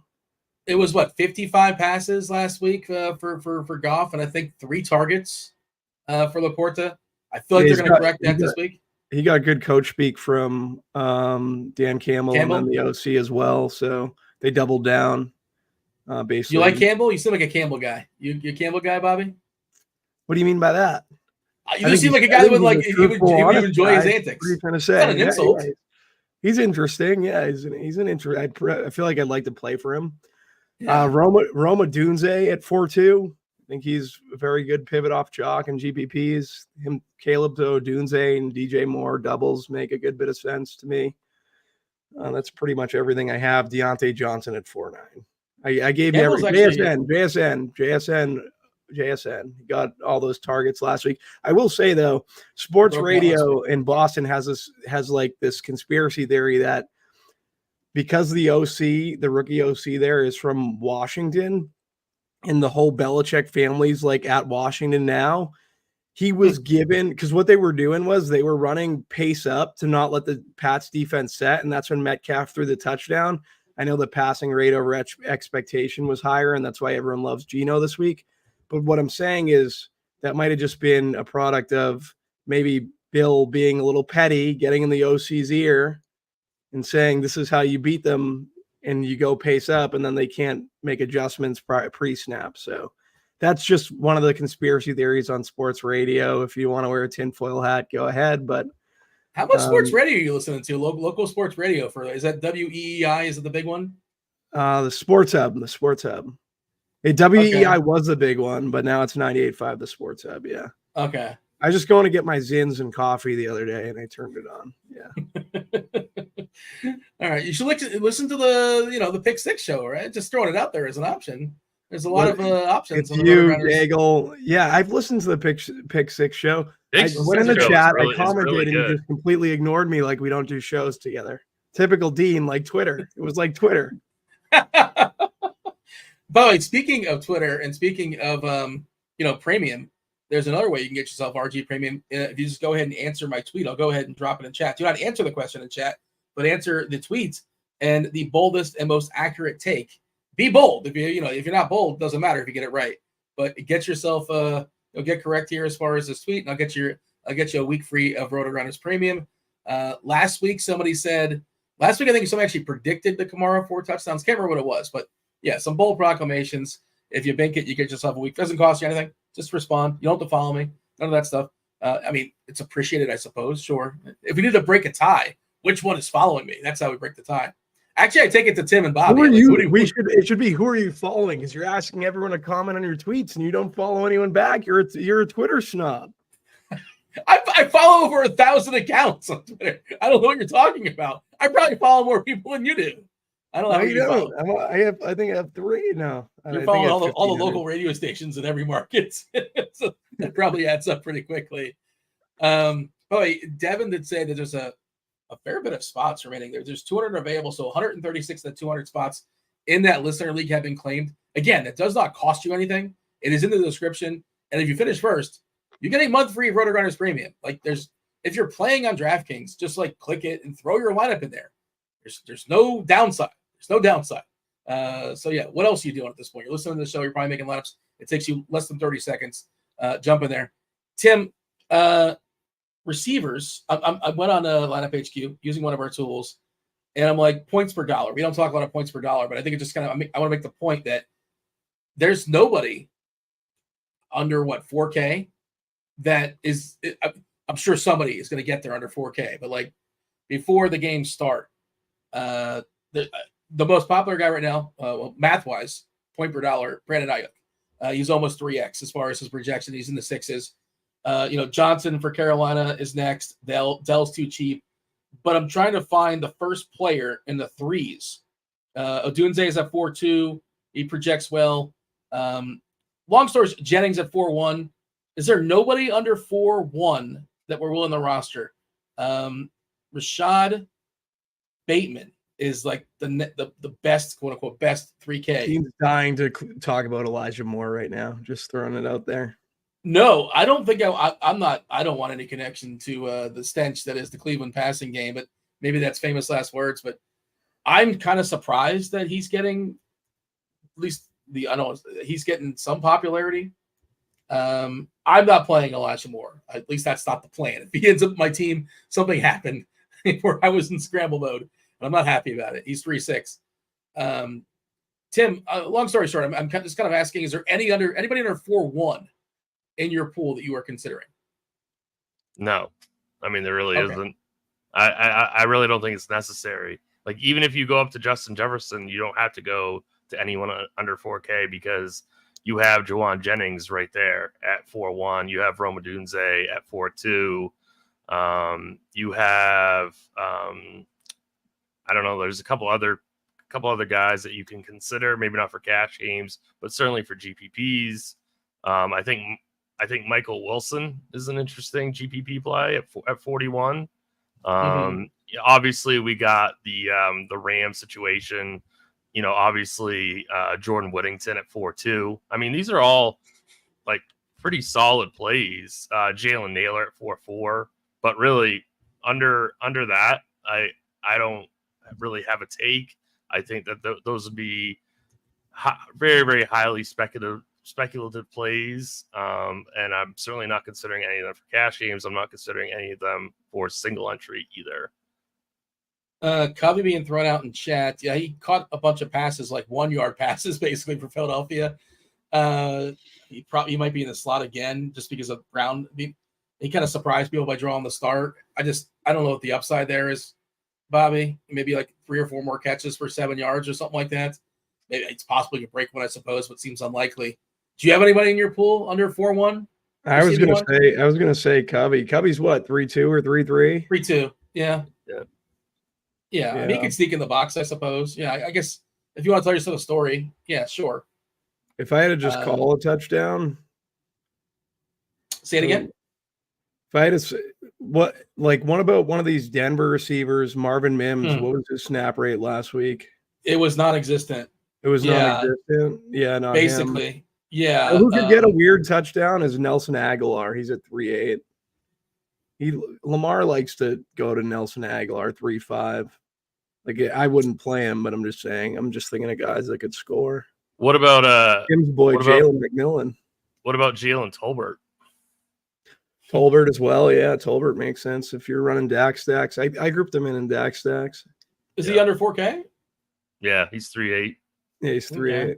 Speaking of best ball, I got a lot of him. Jake's telling us that Covey only played 20 snaps last week. He caught basically wide receiver screens. I feel like he caught like the 3 or 4 wide receiver screens. Just sort of watching the game. Shannon's throwing out Thielen. I think we did see Thielen have like a good first half last year, and then he kind of sputtered to the finish line and got old. I don't hate the Thielen call with Dalton there. I don't hate Thielen. Like if you're trying it's going to be improvement for all those Carolina. Yeah, it has to. It can't be worse. It will be. I mean, Thielen's 5K though. Like he's not like super cheap. Oh, I don't know how to pronounce this guy's name. I should know. The receiver for Denver, Devon. Is it Beal? Belly?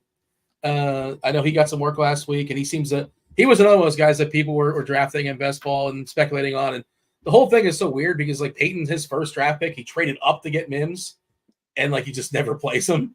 I guess I don't know if he's him just kind of admitting that was a mistake, but yeah, maybe he's in the pool as well as far as cheapies, but it's not great. Is the long story of that. Tim, you have a bold stand? Go ahead. What about Jalen McMillan in Baker stacks? Like you're getting Surtain coverage on Evans. Like those ancillary pieces are kind of getting lost in the wash pretty much. Like Cade Otton, who's going to play a ton of snaps versus Denver. Godwin obviously is just going to be chalk because he's a great play and probably the best fantasy receiver currently just out the gate. But White, Otton, McMillan, if you think Denver maybe pushes back a little bit. We're a little pressed for time, Bobby. Can you give me your tight end pool? We're currently seeing Bowers at 17%, who looks awesome for Vegas. He looks spectacular in a couple games in. Ferguson was questionable, but looks like he's going to give it a go today. versus Baltimore. McBride looks great versus Detroit. Foster Moreau is grabbing some ownership, which just feels kind of wonky to me. Maybe that's just me. It feels a little shaky. The backup for Sam Fran, this Eric Saubert, I don't feel great about that either, but he's 2.5. And, if you want to tell yourself the story that all these tight ends aren't going to get there and hasn't been great so far for tight ends collectively, just get the cheap guy and spend your money elsewhere. Sure, that's an angle. Munt is another one. If you want to go along that thought process, a little bit more expensive Parkinson. What does the pool look like here, Bobby, as far as tight ends for you? Yeah, it's going to be Laporta up top, McBride. They'll be 1 and 2, spending up to be different. Then I like Bowers. He's fine. Ferguson's very good schematically for Dallas versus Baltimore, running too high. I'm fine with Ferguson. I'm not playing Andrews. I'm playing Likely. I just think it's an interesting pivot, just the $100 savings. Yeah, Goddard's in play. I think Parkinson's interesting after interesting flop lag for Parkinson. I'm running through it quick. Moreau's probably my favorite tight end for the Saints. So yeah, those are pretty much all the guys I'm playing. I didn't give much of a breakdown, but that's what I got. Is somebody you're well over, somebody you're well under? And if you miss them, was there somebody not in your pool that would surprise me? Is there a name like, oh, why didn't I hear so-and-so?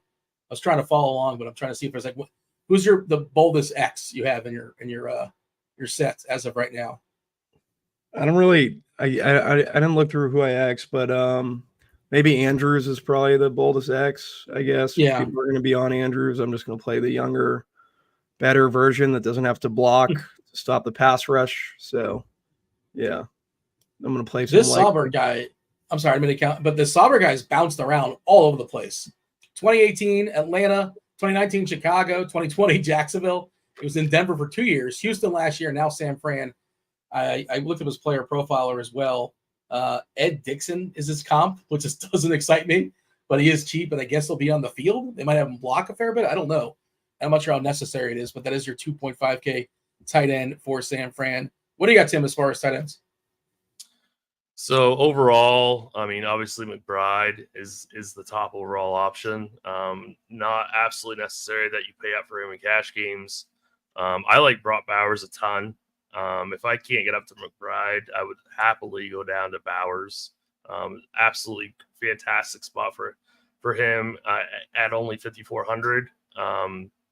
Ferguson is absolutely fantastic. Also, Laporta, really great GPP play.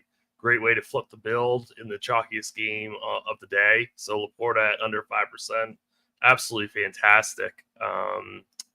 Large field GPP play.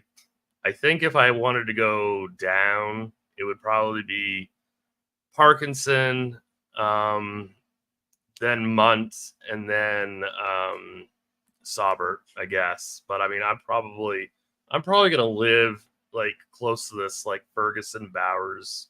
One of those two is probably who I'm going to be playing. The chat wants to talk about Tommy Tremble. I'm not sure if he's like even the top tight end of his team. It's like a 1-1A situation, and it's a horrible offense with Sanders there as well. But they're both cheap. I don't know which one's going to get there, but we've seen Tremble have his moments here and there. I see Jonnu Smith being mentioned in chat. Miami's really thin at receiver, so he should be out there. I don't mind that Jonnu Smith call. I think that's an interesting play for large field GPPs. So if you look at Miami's receivers, right, it's Tyreek, it's Waddle, and then it's Berrios. We know Beckham is not playing. We know Washington's not playing, a guy that was much hype coming into the season. The fourth receiver, I've heard of Eskridge, I guess is the fifth guy. Maybe it's just the way it's listed. Eric is Mama. I don't know. I don't know who that is. What was that, Dean? I don't know how to pronounce this guy's name. Izuka. I'm not playing Eric E. I think Jonnu has got a chance. I think he's got a chance to meet. He's got some football skills to him, and he's a little bit more expensive than the 2.5 guys. He's 3.4, but I think there's much more upside there. Although that Miami offense just might be terrible today. Speaking of Erik, Beimfohr is coming in soon. I know Beimfohr and SquirrelPatrol and Neil, they'll be knocking on the door shortly, relieving us. Give me your favorite stack, Tim. Is there a favorite stack you have? Are you still kind of figuring it out, kind of bouncing back and forth? If it's a game stack, that's great too. Just if you just one team, Yeah. What do you have right now as of 10:57 on the East Coast? Your current favorite stack? I really like building into the Seattle-Miami game. So yeah, I like that quite a bit. Like going cheap with Geno, getting to some JSN, maybe some A-Chain. I think that stack's really good. But obviously Arizona Detroit's fantastic, but that's the chalky one. I just wanted to give out one that I think is a little bit more contrarian, and that'd be the Seattle-Miami game.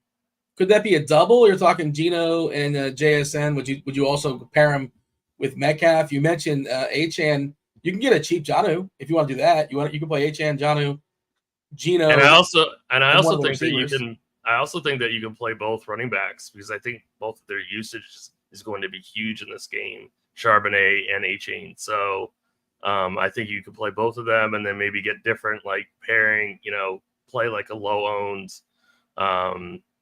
Geno or a low owned Metcalf, just to make the stack a little bit different. But I think you could definitely play both RBs in this game too. Is that two different lineups, or are you doing Geno, Charbonnet, and then one of the receivers as well? Okay, it's like that's kind of a full. Okay. Yeah, I wouldn't do that in cash. Sure. But I mean, I think in large field GPPs you can do that. Bobby, do we deprive the people of your defense? They got to listen to the Tournament Takes podcast for your defense, but there is a defense question. JD's asking Raiders defense or Browns defense. On FanDuel, yeah, they're both really easy to get. One's like 4.9 and one's 5K. I think Cleveland's like the better one, but the Raiders are probably better when you consider ownership, and I like pairing the Raiders with Zamir White as well. I know that Carolina offense should be more stable with the red rifle. I never remember which, because we go the other way. I think you can take a quick turn as far as the nickname. But Dalton back there under center for Carolina. Do you have a preference there amongst those two, Bobby, as far as defense, if you're spending up on Cleveland or the Raiders, and just you have a defensive thought in general? It would be, for me, Cleveland, between that question. And then on the Tournament Takes podcast yesterday, I was looking at optimals prior, and then all the 49ers were hitting. I was like, all right, we'll go with the Rams at 2-3, but then I don't know if it's going to be anything sneaky, because I listened to like 3 other shows and everyone else mentioned the Rams at 2-3. So I think it's interesting for tournaments for sure. Trying to see other cheap defenses. Tennessee at 2-7, right? I think they're.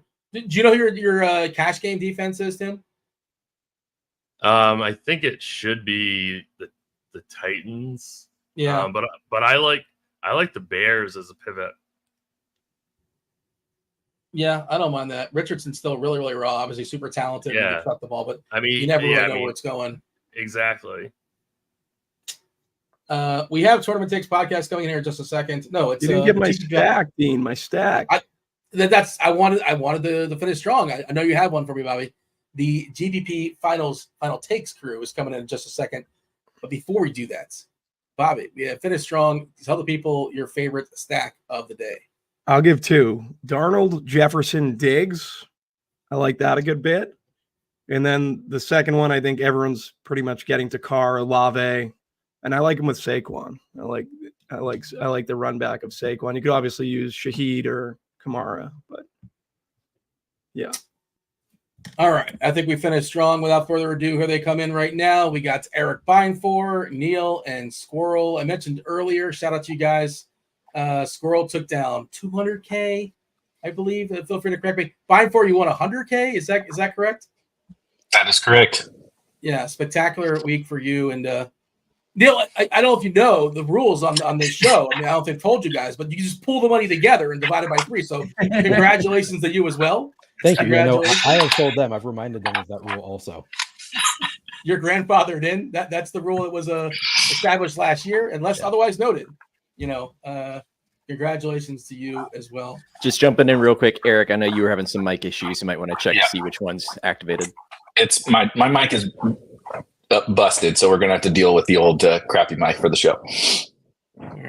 $100,000 and you can't afford a mic? Are you serious? Well, I haven't done a show since then, Dean, and I just sat down and showed up, and it's not working. So it is what it is. That's how it always goes. If you take if you're off for some time and then you get back and nothing works. Yep. Yeah.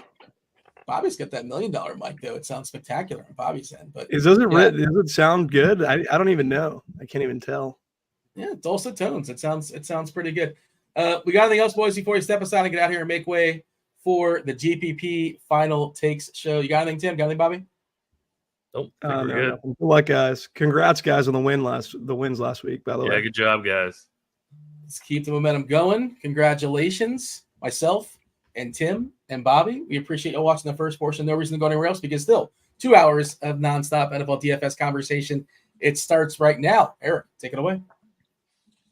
Yeah, shout out to the People Show. I'll try to keep my talking to a minimum as I frantically try to fix my mic while we're going here. But luckily, I got two of the best in the biz to get you guys all taken care of leading up to lock. And if you have not joined us before on this particular show on Sunday mornings, GPP Final Takes, aka GPP Flannel Takes. Of course, Neil keeping his flannel streak going into week 3. What we'll try to do is not necessarily go position by position, not necessarily go game by game. We'll kind of try to bounce around to all the most, critical tournament elements. A lot of the times it's a particularly chalky player or someone's out or a game is particularly popular, and all that stuff will probably hit a lot of position by position and game by game along the way. Make sure you bring your questions into the chat in little breaks in conversation. I'll try to find some of the most, interesting questions from the chat, and we'll ask these two guys those questions. But first, before we dive in, we do have to intro with,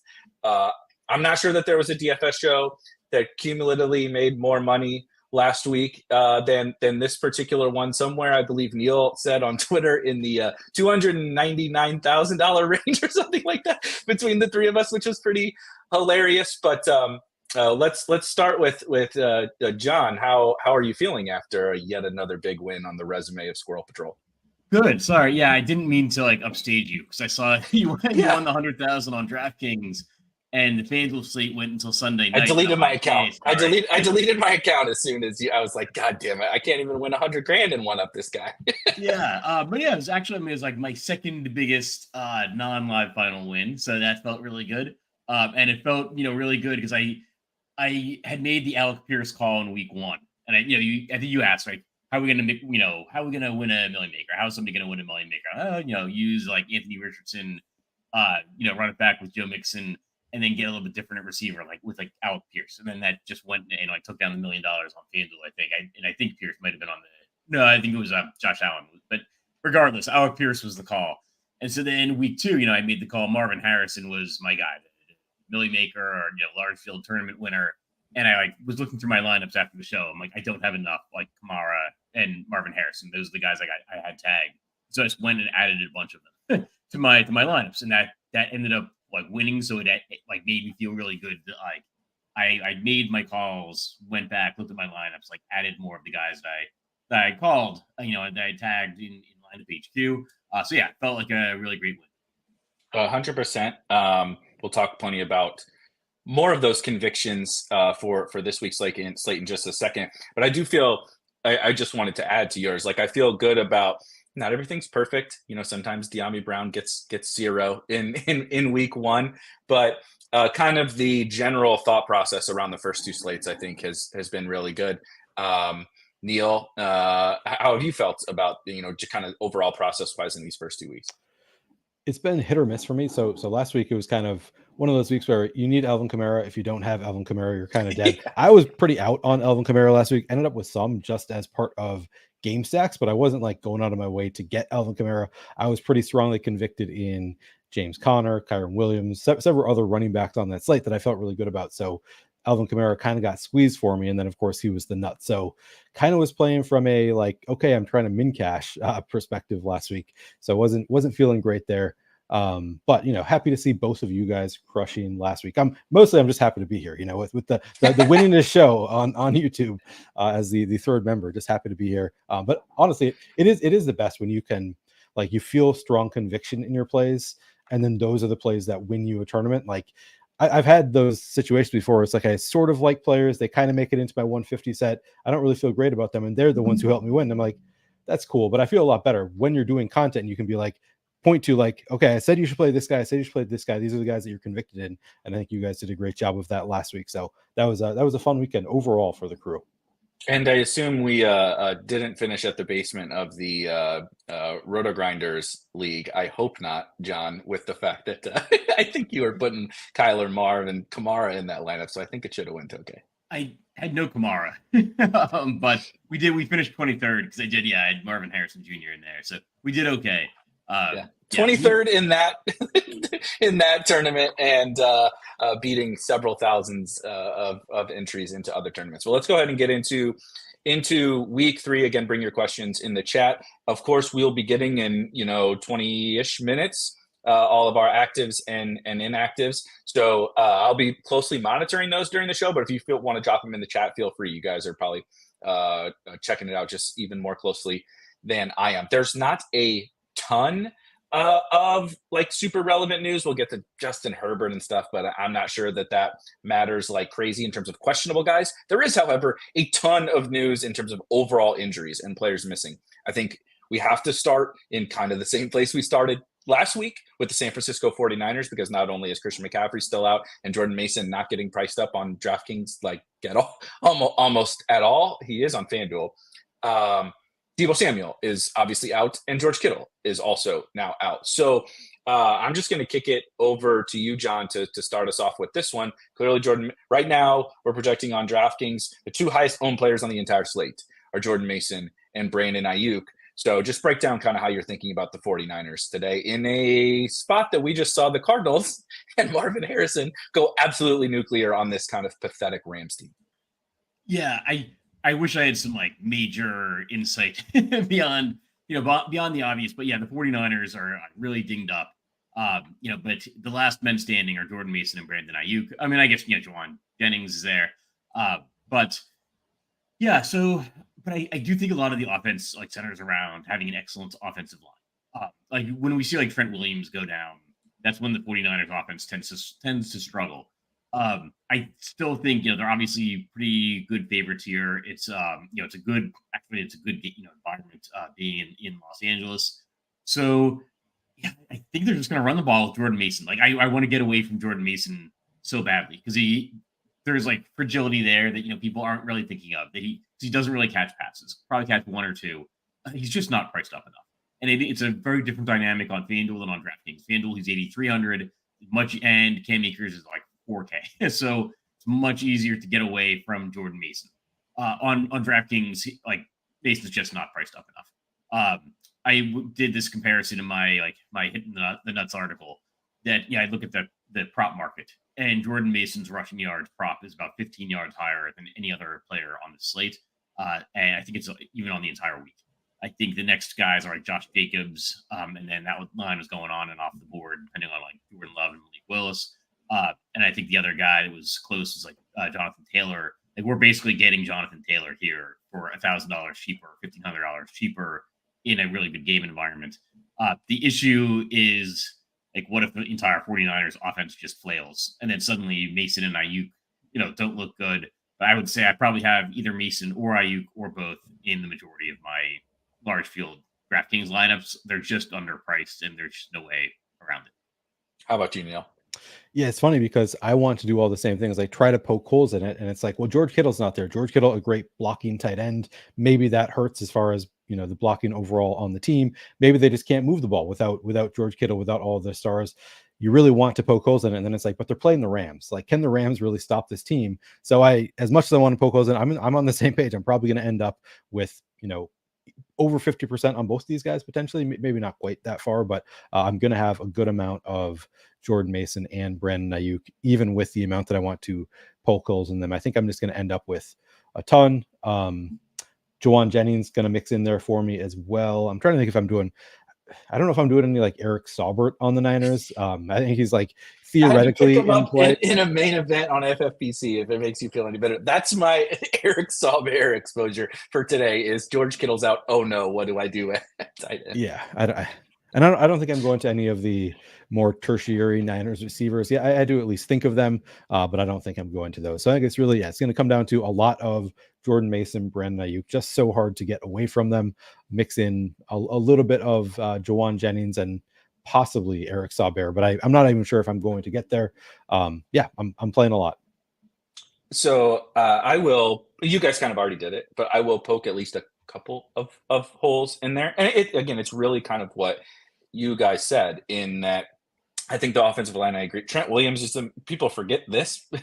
Trent Williams and Kyle Shanahan are the most important players for the offense. But if we set those guys aside, up next is Deebo Samuel and George Kittle, not Christian McCaffrey, not Brandon Ayuk, certainly not Jordan Mason.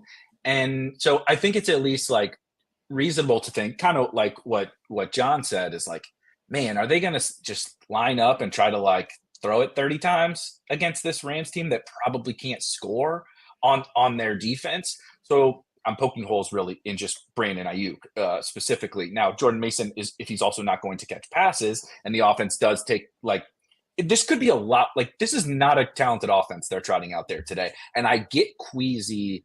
Like we saw this with the Rams last week, right? They still had Cooper Kupp and Kyron Williams. I know Cooper Kupp missed the second half, but it was a disaster well before Cooper Kupp missed, right? He had 4 catches in the first half or whatever it was. I just think sometimes we can kind of see the offense going in the toilet coming, but we just, it's the 49ers, right? It's the Rams. It's McVay. They'll be fine. And sometimes they're just not. Right, because they're just Jawan Jennings is not Deebo Samuel, and Jacob Cowing is, and Eric Sauber. These guys are not very good NFL players. So that would be the difference for me in terms of like lock buttoning the 49ers guys. But even for me, I think running back is there's a lot less like really, really strong plays. There's some fine ones, but Jordan Mason, just like as John alluded to, really pops off the screen. There's a lot of wide receivers I think that can kind of still, offset even if Ayuk has a good game. So I feel that way a little bit. I did want to ask going back to you, John, do you have a preference between like those 49ers and how you're going to approach them? I know you mentioned kind of min one, but also not limiting it to max one, but how are you kind of, slicing and dicing them? Because it's a pretty big decision, I think, for most people. So I think I'd go with Ayuk over Jordan Mason, and that's ownership considered. I think like Mason's more underpriced, but I do think like we're showing 38% ownership here. I think in smaller field, higher dollar contests, like I think it might get a little bit out of control. Like it might be like 50%. And so I think Ayuk is going to strike people as the wide receiver as being like the more tenuous play. Like, well, what if he just doesn't catch passes? Well, Jordan Mason is almost certainly not going to catch a bunch of passes. So I actually think that like Mason is the guy that could fail a little bit more. And like we get more wide receiver spots than like running back spots, right? And I think that the opportunity cost at running back has actually risen a little bit throughout the week and even like yesterday. And we'll get there, but I get, was it Charbonnet looks really good. Cam Akers is suddenly a really underpriced play. And I think Alvin Kamara looks a little bit better this morning than he did like yesterday morning with Taysom Hill out. So I'm going to go with Ayuk over Jordan Mason, but that's ownership considered. Neil? I think I'm going the opposite. I never want to go the opposite way of John because we just saw him won $200,000 last week. He nailed everything the week before, so I'm hesitant to go the opposite way. But I feel like Jordan Mason is just a little bit safer. Just even though he doesn't catch passes, I think they're just going to run it 25 times with Jordan Mason, and just he probably won't catch a lot of passes, but he'll get that 100-yard bonus on the ground is kind of what you're hoping for, just because it is the Rams and the touches are, I think, more guaranteed for Jordan Mason. I think I lean that route, at least being safer. I don't know if that makes him necessarily the better GPP play, but I feel like there's more safety in Jordan Mason. Just as long as he stays healthy, he's going to get a ton of carries against a weak offense, should be able, with a great offensive line, should be able to move the ball. Currently, I have the exact same amount of each of them, so it's pretty close for me. But yeah, I think slight preference for Mason if you have to choose. Makes a ton of sense. And before we move on, a great question from Brian in the chat. It's a kind of perfect segue into perfect building on what we just talked about. He says, can you guys touch on, given the NFL landscape, your willingness to use more or less running back in the flex this week? Is I think kind of interesting and a little bit tougher for me to make that decision. Whereas honestly, the first 2 weeks, that was easy, slam dunk, single entry player with a wide receiver in the flex. But today I feel it a little bit tougher. What do you think, John? Yeah, I feel like we've talked about this in years prior, where we say we prefer a wide receiver in the flex because there's a wider distribution of outcomes, except for the weeks where you've got a bunch of injuries that weren't priced in, and like if you look at like Cam Akers compared to like other $4,700 wide receivers, like other $4,700 whatever flex plays, like Akers is better.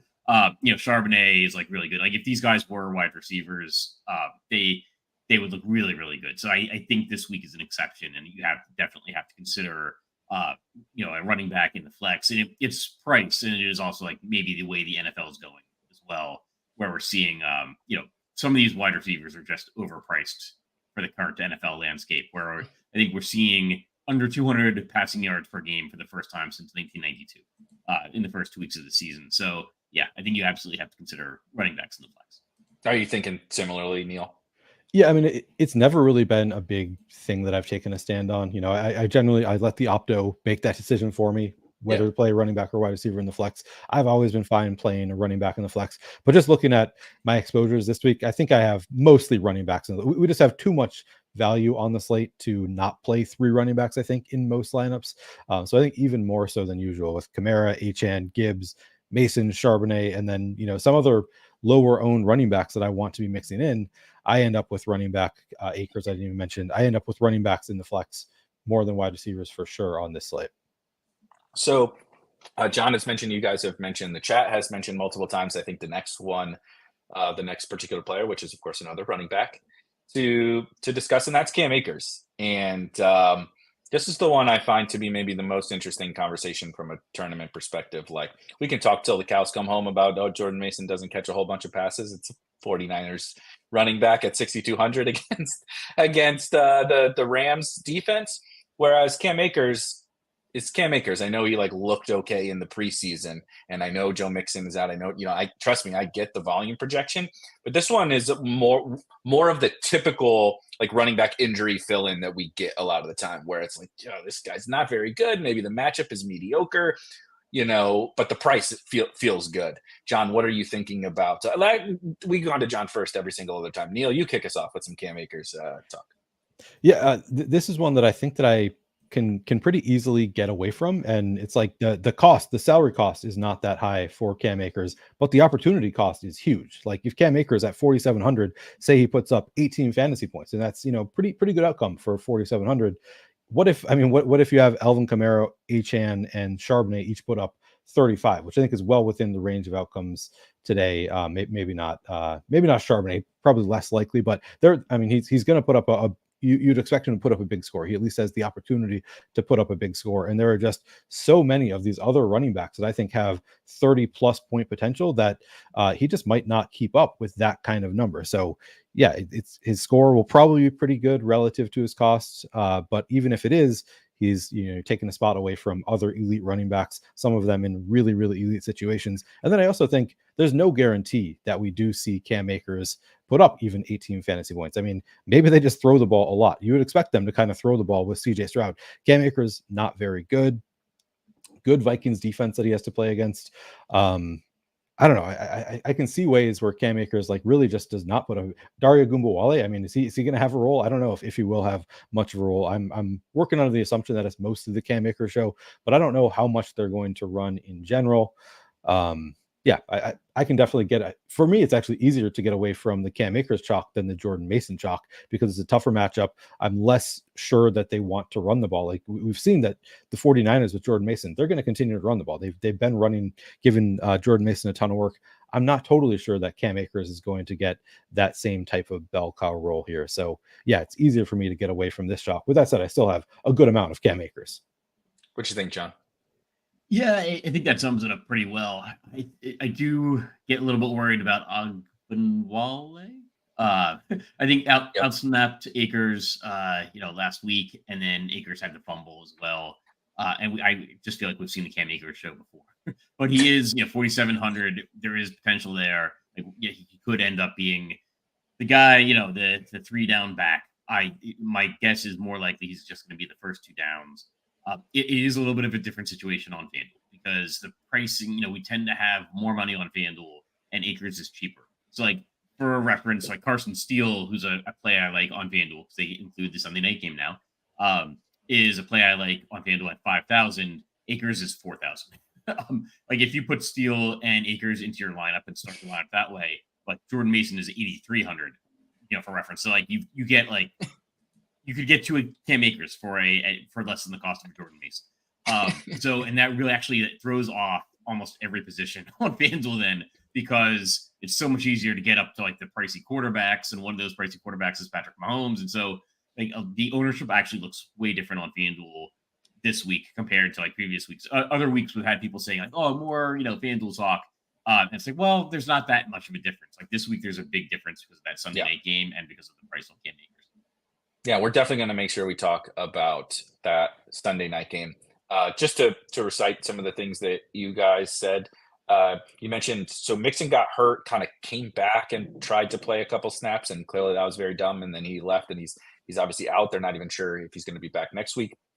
Dameon Pierce hurts with a hamstring, I think, but even, so he goes out, right? Mixon ended up playing 47% of snaps, so 29 total offensive snaps. So you have essentially 50% more. Dare played more snaps than Cam Akers. Cam Akers played 13 and Dare played 20. This is a game where they were beating the Bears. Now, not handily, but they were beating the Bears. Dare out-targeted Cam Akers, and I believe they had like the same amount of carries. I should have had that written down. No, that's way off. Akers out-carried him 7-2, but Dare out-targeted him 2-1 and played more snaps. That's the concern for me, is if we're bringing up these concerns for Jordan Mason, right? They're like, yeah, he's not going to catch that many passes, whatever. It's like, who says Cam Akers is going to catch a bunch of passes? And the Minnesota defense is a far tougher matchup, and Cam Akers is way worse than Jordan Mason. So it's just kind of a waterfall of negative things. If I'm going to get away from one of those really high-owned running backs, I feel more comfortable with him than Jordan Mason. But let's talk about some more of those running backs, because there's been some questions on cash game 2v2s and all that. So I think if we hit on some of these running backs, we'll hit some of those questions from the chat. I kind of want to just hand it to you, John. There's a nice long list of guys that I'm interested, but after those kind of top two guys that are benefiting from the injury and maybe underpriced, at least on DraftKings, how are you kind of prioritizing the next running backs, Kamara, Achane, Charbonnet, et cetera? So, yeah, I think I probably have more Charbonnet than any of the other remaining running backs, but it's really more of a price thing. Kamara, Achane, and Charbonnet all in a good spot. If I'm not using one of those five, then there's probably a correlation reason for that lineup why I'm not using one of those five guys. Like those five guys are in really good spots. They're all kind of mispriced in some way for the situation. I do think that I've increased my Alvin Kamara today, relative to yesterday. Like I talked about, I actually think that the Taysom Hill news makes a big difference. Like his player props actually increased. Like his, I think his rushing yards increased 4 or 5 yards. His anytime touchdown odds got better. I think he even added a half reception or whatever. If you looked at the player props, it actually has changed the cash game lineup that I would use if I played cash games on DraftKings. To get Alvin Kamara in there, I think, instead of Achane. So, yeah, I like those five guys the most. In terms of, other running backs, everybody else is about the same for me. There's got to be a correlation reason. I guess my favorite guy, and probably the guy I'm going to own most of outside of those five guys, is Saquon Barkley, just because he's in that great game environment. Against the Philadelphia-New Orleans game, it just would not be a shock if Barkley outscores Kamara and they're about the same price. But I still have a preference for Kamara. How about you with all these juicy running backs that we're apparently playing three of now? We've returned to 2017 DFS or whatever it is in DraftKings.com. But there's a lot of running backs. How are you kind of prioritizing them? Yeah, I mean, John nailed it with the Alvin Kamara. I write a cash game article, and I have started playing more cash this year, and that was a bigger impact than I thought it would be when Taysom Hill was ruled out for Alvin Kamara. Like the projection just shot up industry wide, way more than I expected it to with Taysom Hill out, and it went from decision between Kamara and Achane in cash games to Kamara being pretty close to a cash game lock, and I think that his floor was raised without Taysom out there, but his ceiling also comes up quite a bit. So yeah, I think Kamara probably the one that I'm playing the most of that next year.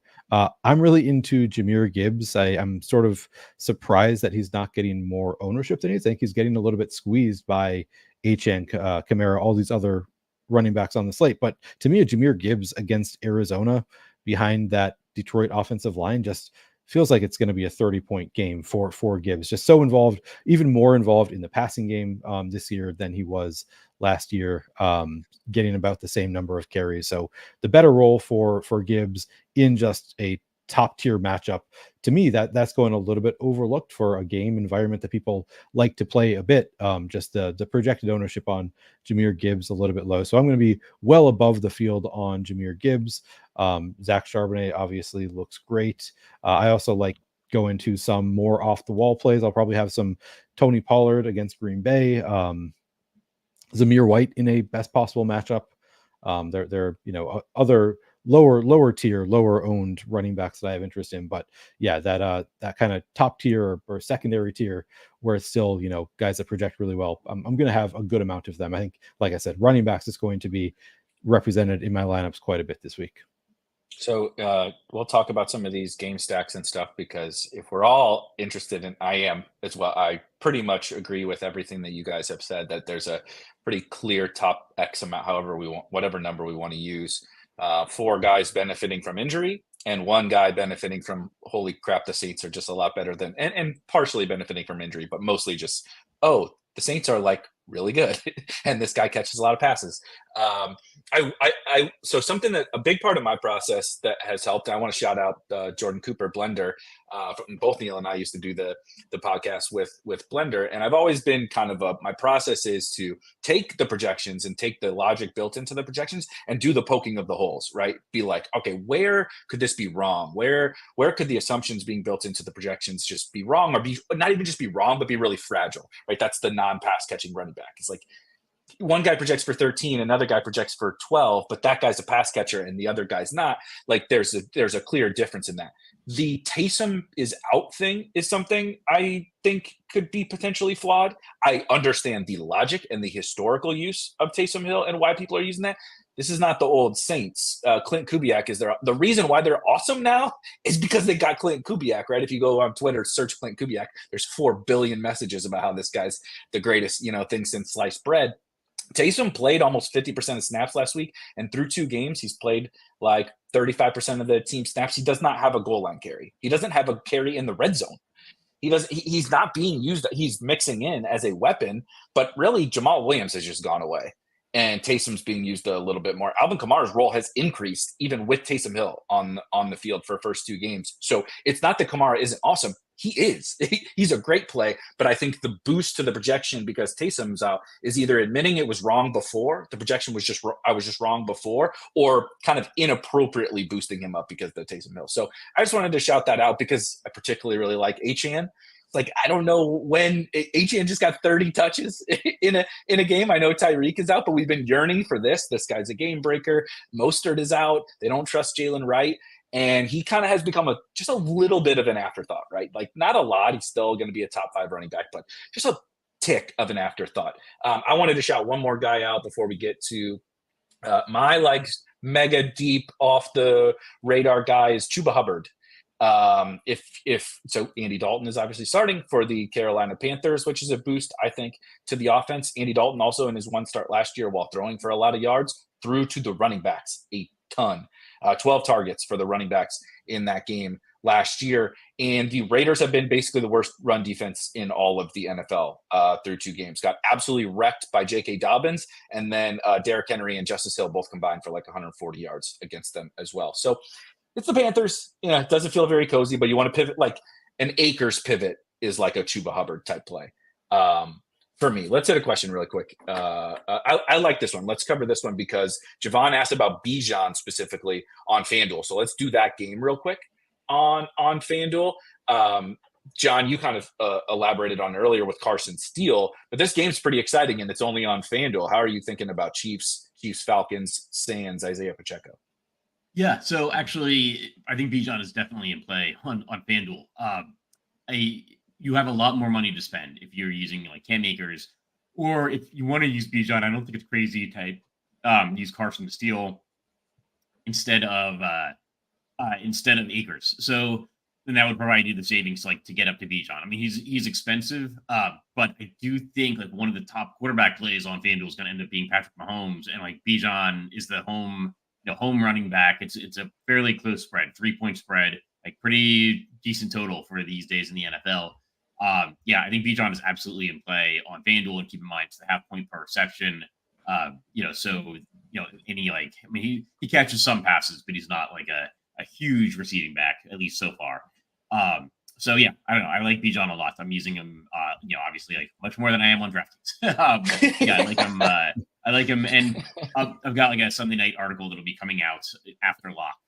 But it's focusing on the like showdown single game contest. But I really do like Carson Steele more so than Samaje Perine. Going into the game, going into lock on FanDuel. Perine's I think 6,200. Steele is 5,000. Prop market is showing that like they think Carson Steele is going to be at least the first two down back. I think that's worth keeping in mind. Neil, anything on Bijan and this game? I wanted to make sure we hit on it since it's pretty relevant for FanDuel for sure.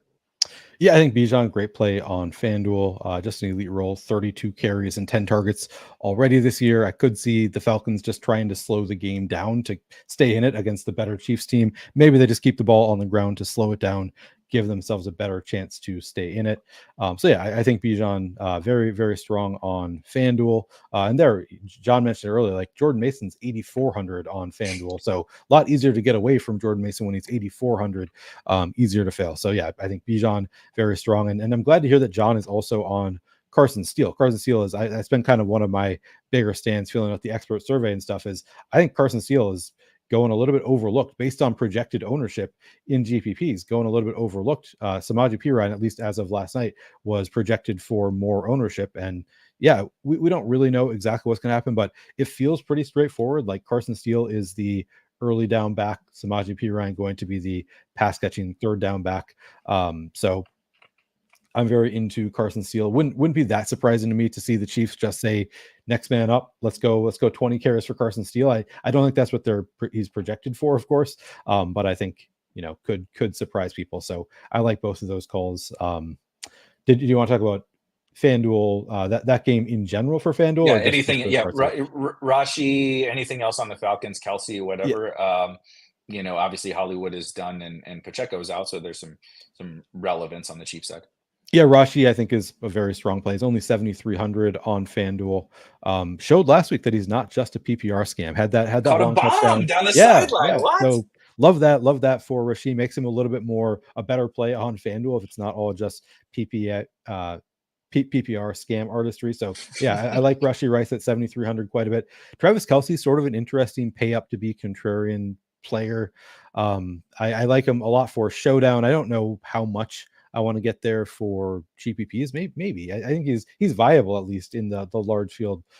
Main slate GPP on FanDuel as well. I think I saw Sam Sherman did a little breakdown of Travis Kelce and said that after watching all the film, thinks that he's been pretty close to much bigger scores so far this year. So that's always something that I love when I see a player that was so close several times to making a bigger score. And we know Travis Kelce should be a focal point of the offense. So kind of like that. And then, man, I don't know what to do with Kyle Pitts. I'm just such a sucker for Kyle Pitts, and it's really starting to wear on me. I don't know how much longer I can keep doing it. But the Chiefs it's just now.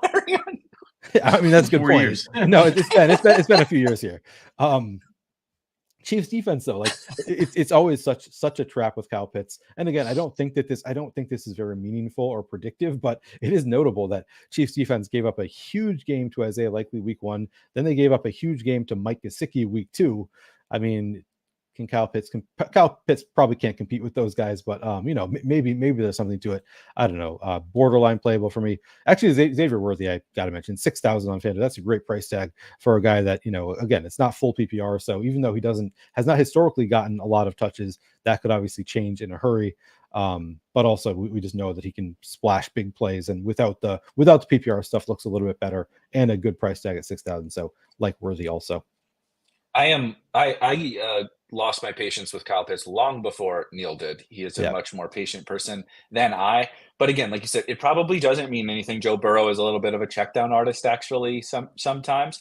But I found a lot of the likely catches were like just total check downs. And then last week, not just Mike Gesicki. Okay, so Mike Gesicki has 9 targets, goes 7 for 91, 9 targets. Eric All, rookie tight end for Cincinnati, has 4 targets, 4 for 32. And Drew Sample caught 3 passes, 3 for 28. That's, what is that, 16 tight end targets for the Bengals. It's like, feels, we'll talk about it next week, I'm sure, when we get to it. If Kyle Pitts can at least catch a few balls tonight, I think it's over. It's totally, so over. Yeah, it is. Yeah. Let's talk about getting into kind of some of the game stacks, wide receivers, all the other positions kind of fall into the game stacks. But one thing, AJ Brown is out in this game, and the other part is the New Orleans Saints are apparently the greatest show on turf circa 1999. On one hand, my mind is totally blown. Like, everything is real about what has happened for the Saints, but also how quickly, John, are we just like saying, yep, Saints are awesome. This game seems awesome, right? AJ Brown is out, so we have fairly clear target tree on the Eagles side. Like, this one is super interesting because the field has said, we're in, baby. Like, Saints, it's in. Like, we're all in on the Saints now. And maybe that is right, but I do get a little queasy when we're like, 2 big games and like the Saints are the chalky offense that everybody is playing. What do you think about this one? It's really hard to get away from. I put it as my favorite correlation. I think was Derek Carr, Rashid Shaheed, and Devontae Smith. But you could easily put Chris Olave in there.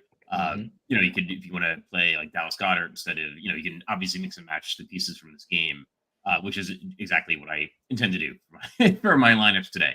I think there's 2 premier game environments this week. This is one of them. I think there will be future weeks to like fade the Saints. They obviously looked incredible. They've scored over 40 points the first 2 weeks, and I don't think they're that good.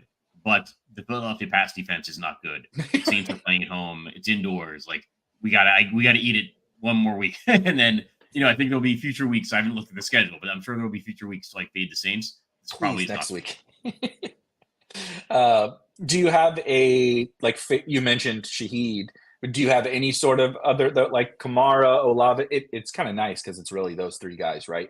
Kamara, Olave, Shaheed. Is it kind of that order, or do you have any other like specific preference for tournaments? Just in terms of the Saints players? Like how you're prioritizing them. I honestly think I am over the field on all of them. And like Kamara's seeing pretty heavy ownership. So yeah, I think I'm just a little bit over the field on him. But yeah, if I had to like rank them, maybe in terms of like guys I'm most over the field on, it's probably Shaheed and then Olave and then Kamara. But I like all 3 of them. What you think about the Saints, Neil? Yeah, so I am underweight to the field on Shaheed currently. John is scaring me a little bit. I think the matchup is a little bit worse than it has been in past weeks for Shaheed. He does most of his best work against zone coverage, and going to see less of it theoretically in this game. And just so reliant on the big plays that it makes me queasy to play a player like him that just doesn't get 10 targets a game at higher ownership. But what is the current ownership on Shaheed?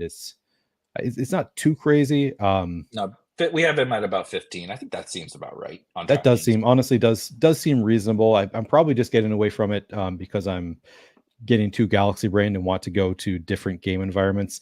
Yeah, it's hard to argue 15%. That does seem fair. Kamara is my biggest stand. I'm playing quite a bit of Kamara. The field is too. I mean, it's not going to be. I'm not going to be too different from the field, I think, on Kamara. So to me, it's Kamara, Olave, and then Shaheed. A little bit of Foster Moreau mixed in for me also, just thinking he should have a little bit of a bigger role with no Taysom Hill out there. I think I'm not quite as high on it as John is, but yeah, I think it is kind of hard to get away from. I will have some lineups that don't have any Saints exposure, but they are going to be, there's going to be at least one Saint in probably a majority of my lineups. That's kind of how I feel. Probably a little lower than John, but like I would classify probably both you and I, Neil, as bullish on the Saints. So we can put the shades right, whatever shades of gray we want to classify those as. I did just want to call it. Now, this is the crappy thing about DFS in 2024 is the market is hip to the fact that the Chris Olave slow start is probably a big nothing burger. Like if the Saints offense is awesome, I think Chris Olave is going to be just fine. He had 6 targets on 16 Derek Carr pass attempts last week. He wasn't the one going nuts because he didn't catch the long one. He caught a ball down to the 1-inch line that, of course, Derek Carr actually snuck in the next play. It wasn't one of the 17 Alvin Kamara touchdowns. Olave, I was certain he scored when he caught it, but it was very, very close. I think that could change some thoughts on that. And like you mentioned, I like the matchup a little bit better for Chris Olave than Rashid Shaheed. But again, the ownership's saying that, so I'm not saying anything that everybody isn't already kind of bringing into their thought process. I do want to talk about DeVonta Smith and the Eagles side. We'll stay with you, Neil. Is this a game that you are looking to game stack up? Because obviously A.J. Brown is out. That puts a pretty heavy target share on DeVonta Smith. Dallas Goedert, I don't know. Speaking of, might be over for tight ends. It might be over for Dallas Goedert if A.J. Brown's out and got like 4 targets. But the game as a whole seems like a pretty smooth stack. What are you doing with kind of the Eagles side? Yeah, I do. I really like DeVonta Smith, and we saw 10 targets last week. It was pointed out to me by a friend that they have had one other game where A.J. Brown missed and DeVonta Smith didn't show up when I was looking at box scores because it was in the playoffs, and it was the same thing where they just fed DeVonta Smith in that game. So we do have a 2-game sample of no A.J. Brown with DeVonta Smith in the past couple of years, and both times they have fed DeVonta Smith as you would expect. Actually, do we have news on Marshawn Lattimore? I forget if this is a noon game or a 1 o'clock game or a 4 o'clock game. That maybe noon. Yeah, so we should know by now if Marshawn for the East Coast elitists. I don't see anything yet. Sorry. Just gonna search it. No, he's in.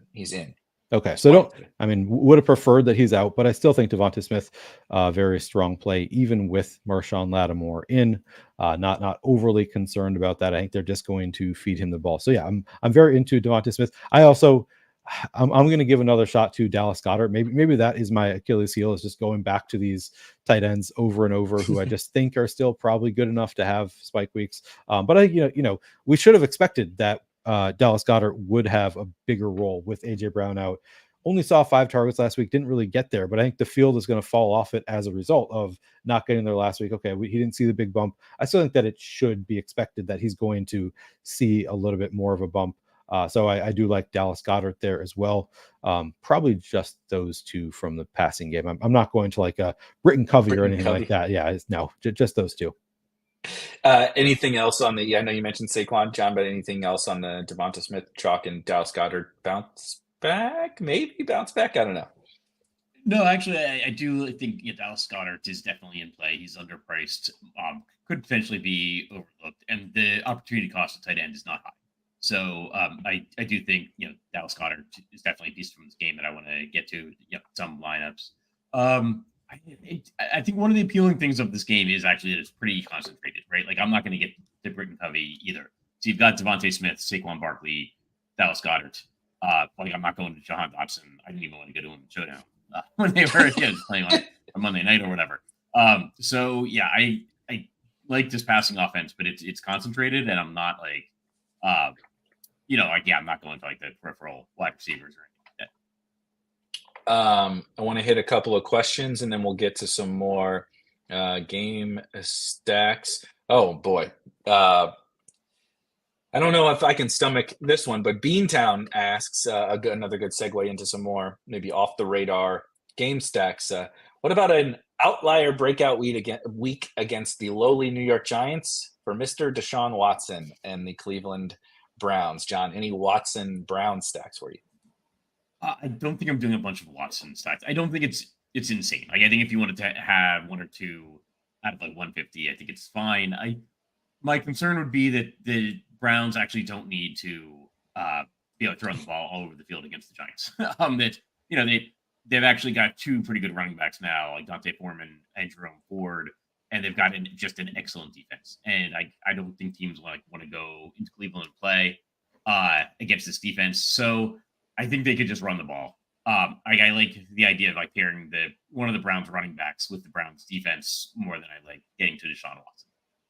Yeah, interesting. Dante Foreman. We nicknamed Dante Foreman over the summer in the best ball streets the cockroach, because no matter how many teams kick him to the curb, he comes back to relevance at some point every season. And he didn't really play week 1, and then 14 carries and banishing Jerome Ford in week 2. We didn't really mention him in the running back one. Maybe again, like your Browns guys, you got some 1 in 150, 2 in 150 random Browns darts. But Neil, any of the Watson stuff for you as stacks in tournaments? There's also probably a pretty clear bring back, I guess, on the Malik Neighbors side of things. But then also, if you want to, use that to get into maybe some of your favorite game stacks or your next favorite game stack.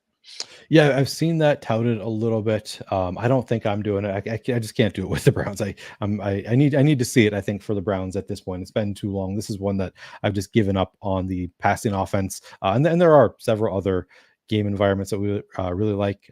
We talked about the Eagles. I would say Jalen Hurts I also do like quite a bit, so include him among the players that I like from the Eagles. My hottest take, the most off the wall galaxy brain, I'll just go there right now, is Gardner Minshew. I sort of like playing Gardner Minshew doubles. Yeah. Everybody likes Brock Bowers this week, I think. I kind of like Devontae Adams also, so just go into that kind of getting very, very little ownership on Minshew. So I think that to me is a pretty fun double stack. I don't know if I'll go to maybe a little bit Jacoby Myers also, but for me, it's mostly going to be just Devontae Adams, Brock Bowers. Let's go for 304. I think it's pretty unlikely, but it's one of those off the wall plays that nobody wants to do it. They're playing against the Panthers. This is the spot. If I'm going to play Gardner Minshew, I think this is the week to do it.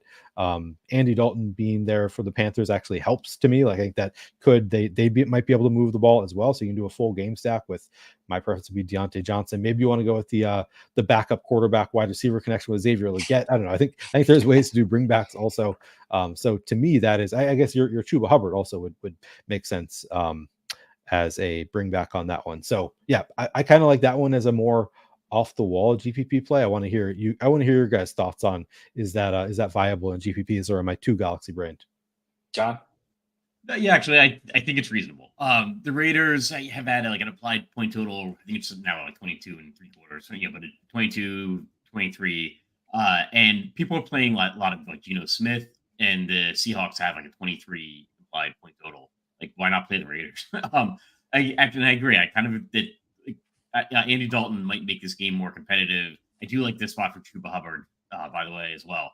But you could do like a mini game stack of this game with some affordable pieces, and then maybe you're having a secondary stack of like one of the higher total games. But it wouldn't shock you if like Devontae Adams goes out and puts up 25, 30 points, or if Brock Bowers is the tight end you need to have.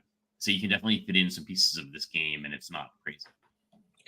It strikes me as somewhat it's a dollar store version of what we were talking about with like Saints Eagles, like maybe not even the dollar store, more like the candy machines you stick the quarters in. It's maybe that version of the Saints and Eagles. But like, we talked about how condensed it is.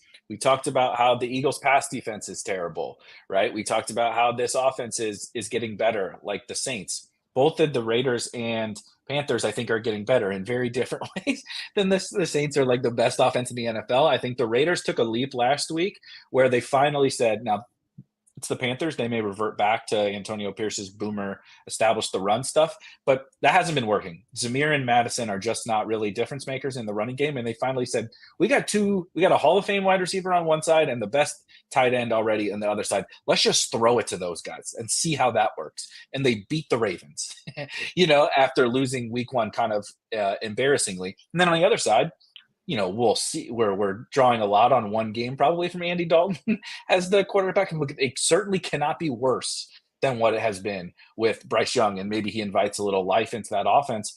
The Panthers and like Commanders and some of these teams, Rams, they scream to me like, we don't have to get cute, dude. Like, we don't got to play guys against the Steelers. We don't got to play guys against, these elite defenses. The Panthers exist. The Commanders exist, right? These bad defenses exist. The Eagles' pass defense exists, et cetera, et cetera. So I know that they're not going like completely overlooked, but I really, really like the Raiders call.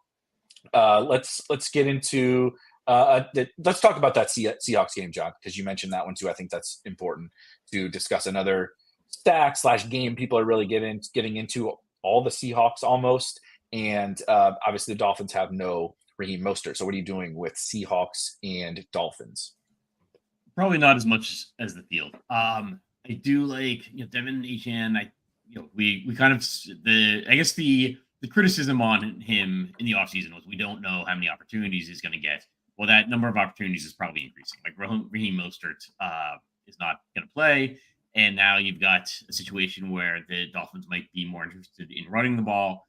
I'm a little bit confused by like Geno Smith showing up as the highest owned quarterback. I don't know if he still is, but he was like as of Friday, I think, still showing up as like highest owned quarterback.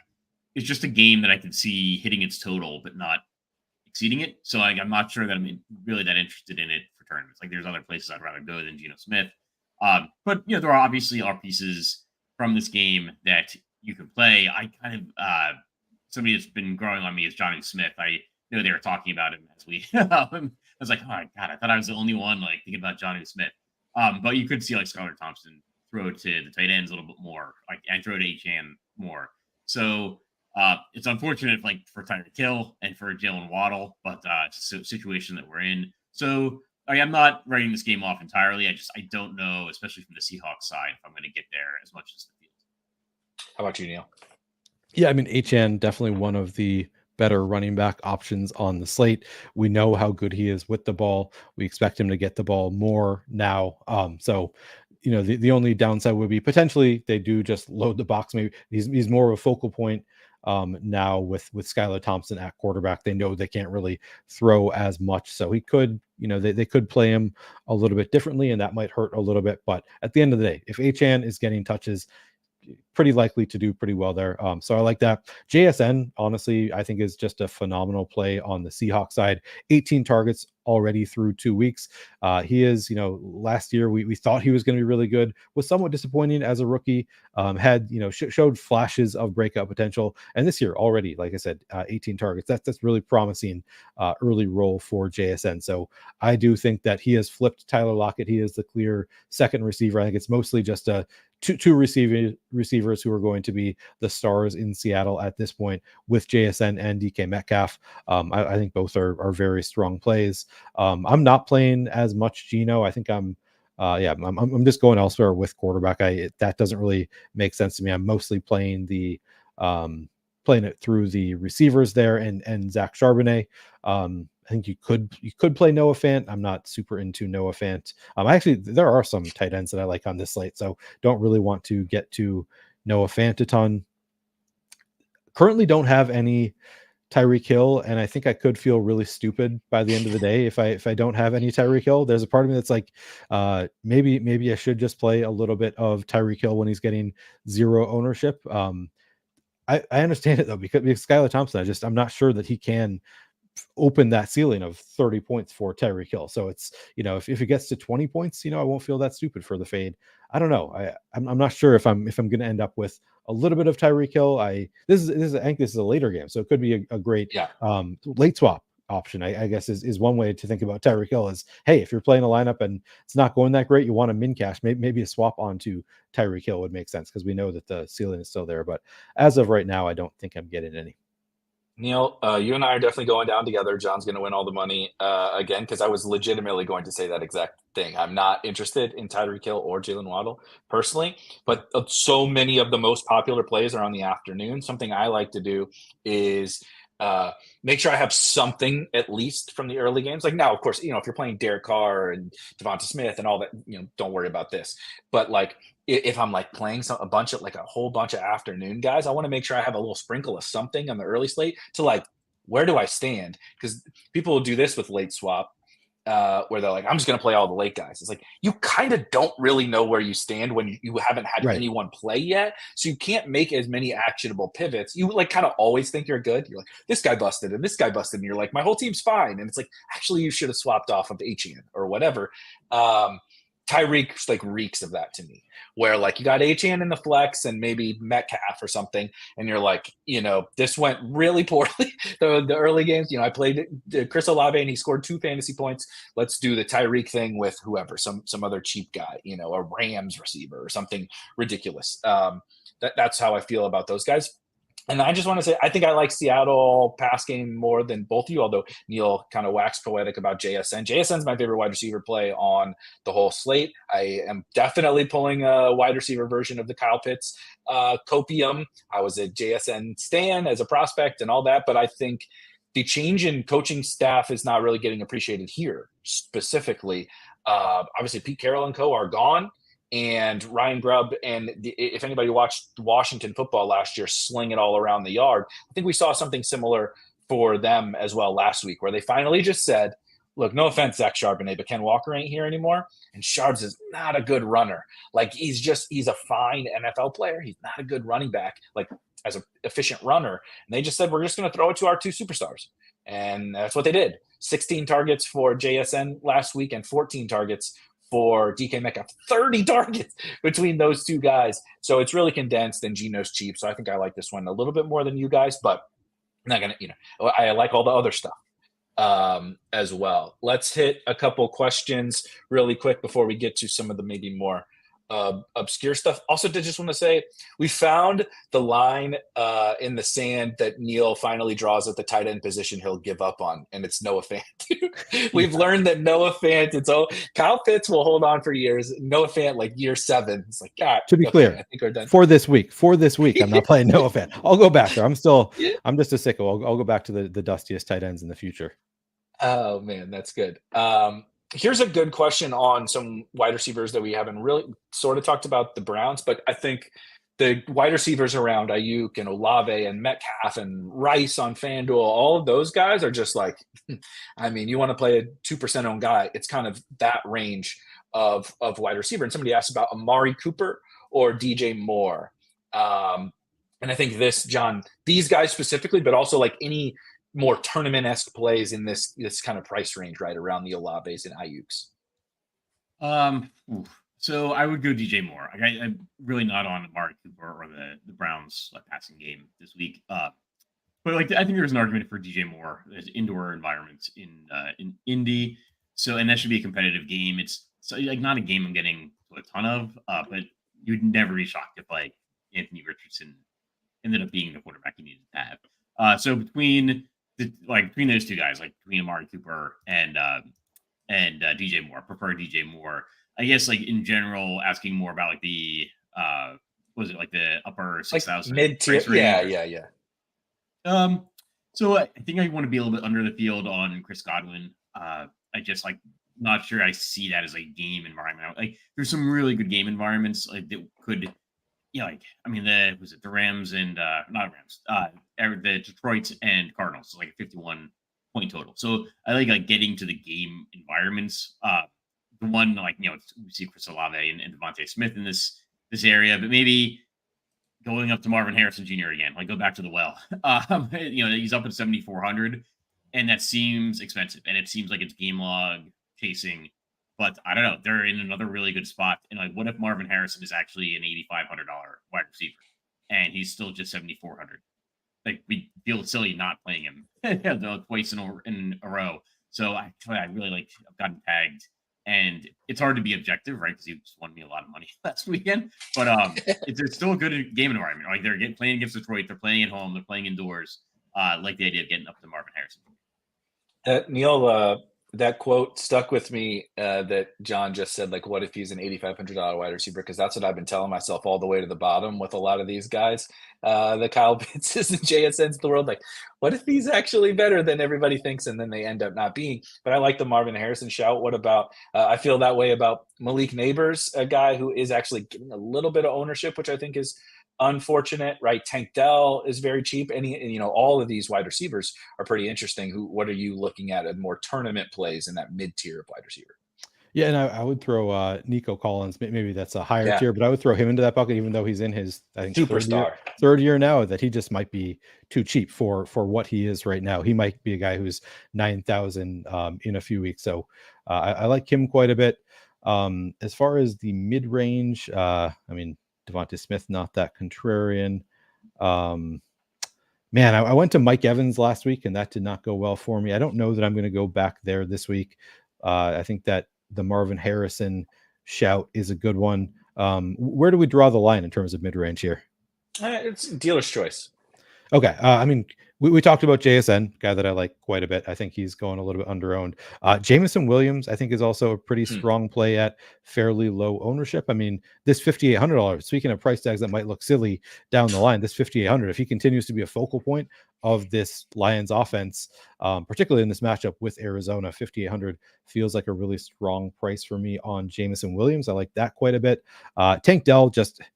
I know he's been boom bust, but he's 5,200. I'm willing to go back there to Tank Dell. I think this is part of the reason that I'm not totally sold on Shaheed is we have Tank Dell, and I think he's probably going to be better over the long term than Shaheed, and he's coming in at lower ownership. So my best ball bags hopes.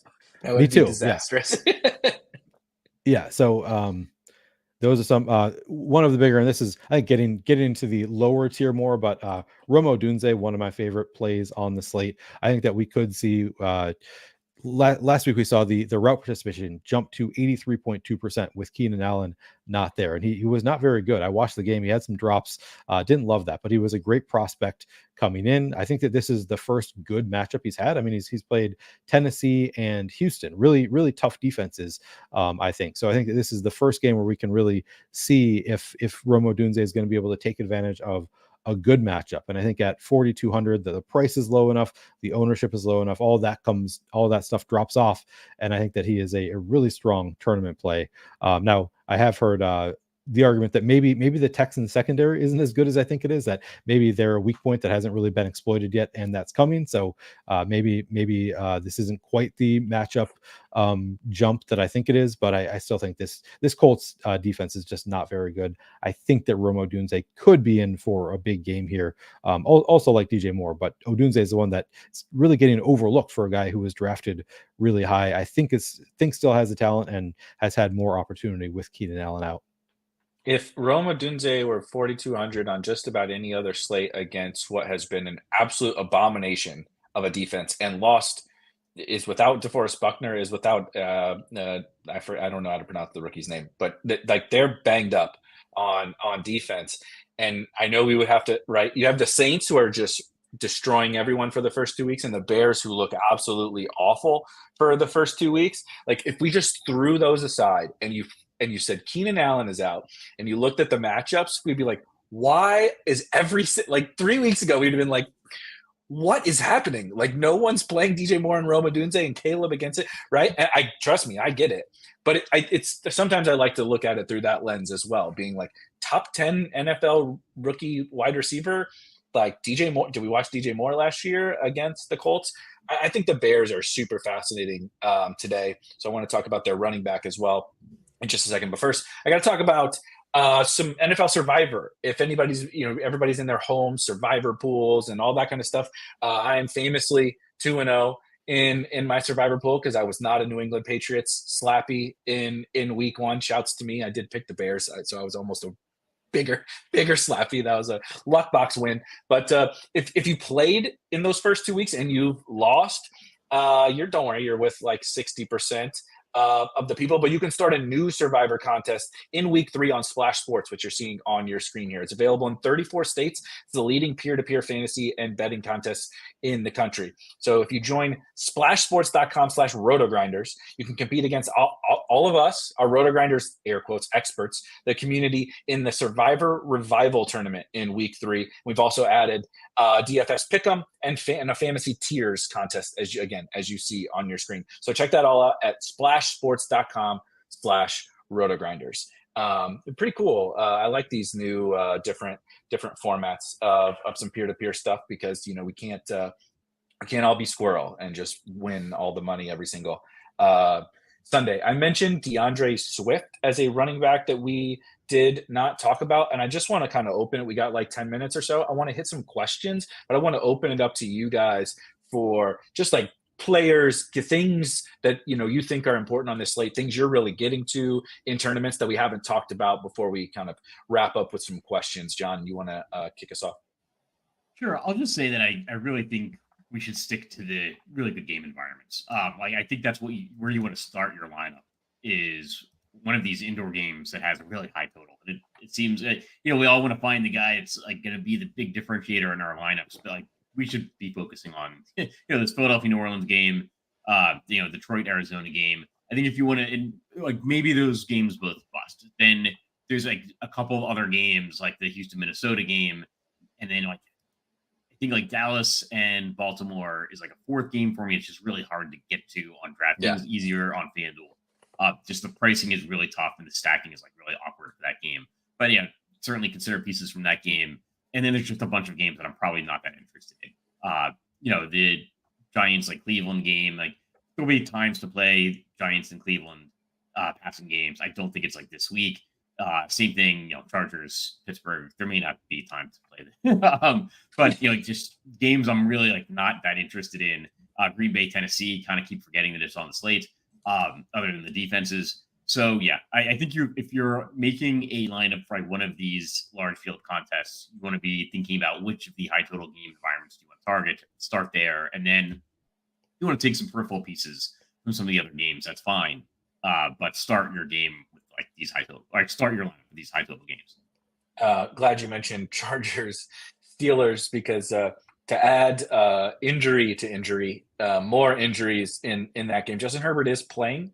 He is active, but that sounds just miserable. The guy's like admitting how much pain he's in, and he's going to go play an NFL football game against maybe the best defense in the NFL. On the Steelers side, they lost their rookie. They're now down 3 starting offensive linemen on a offensive line that was already probably not very good, with Justin Fields turned into like Trent Dilfer with legs all of a sudden this year. He's like not turning it over. Just don't lose us the game.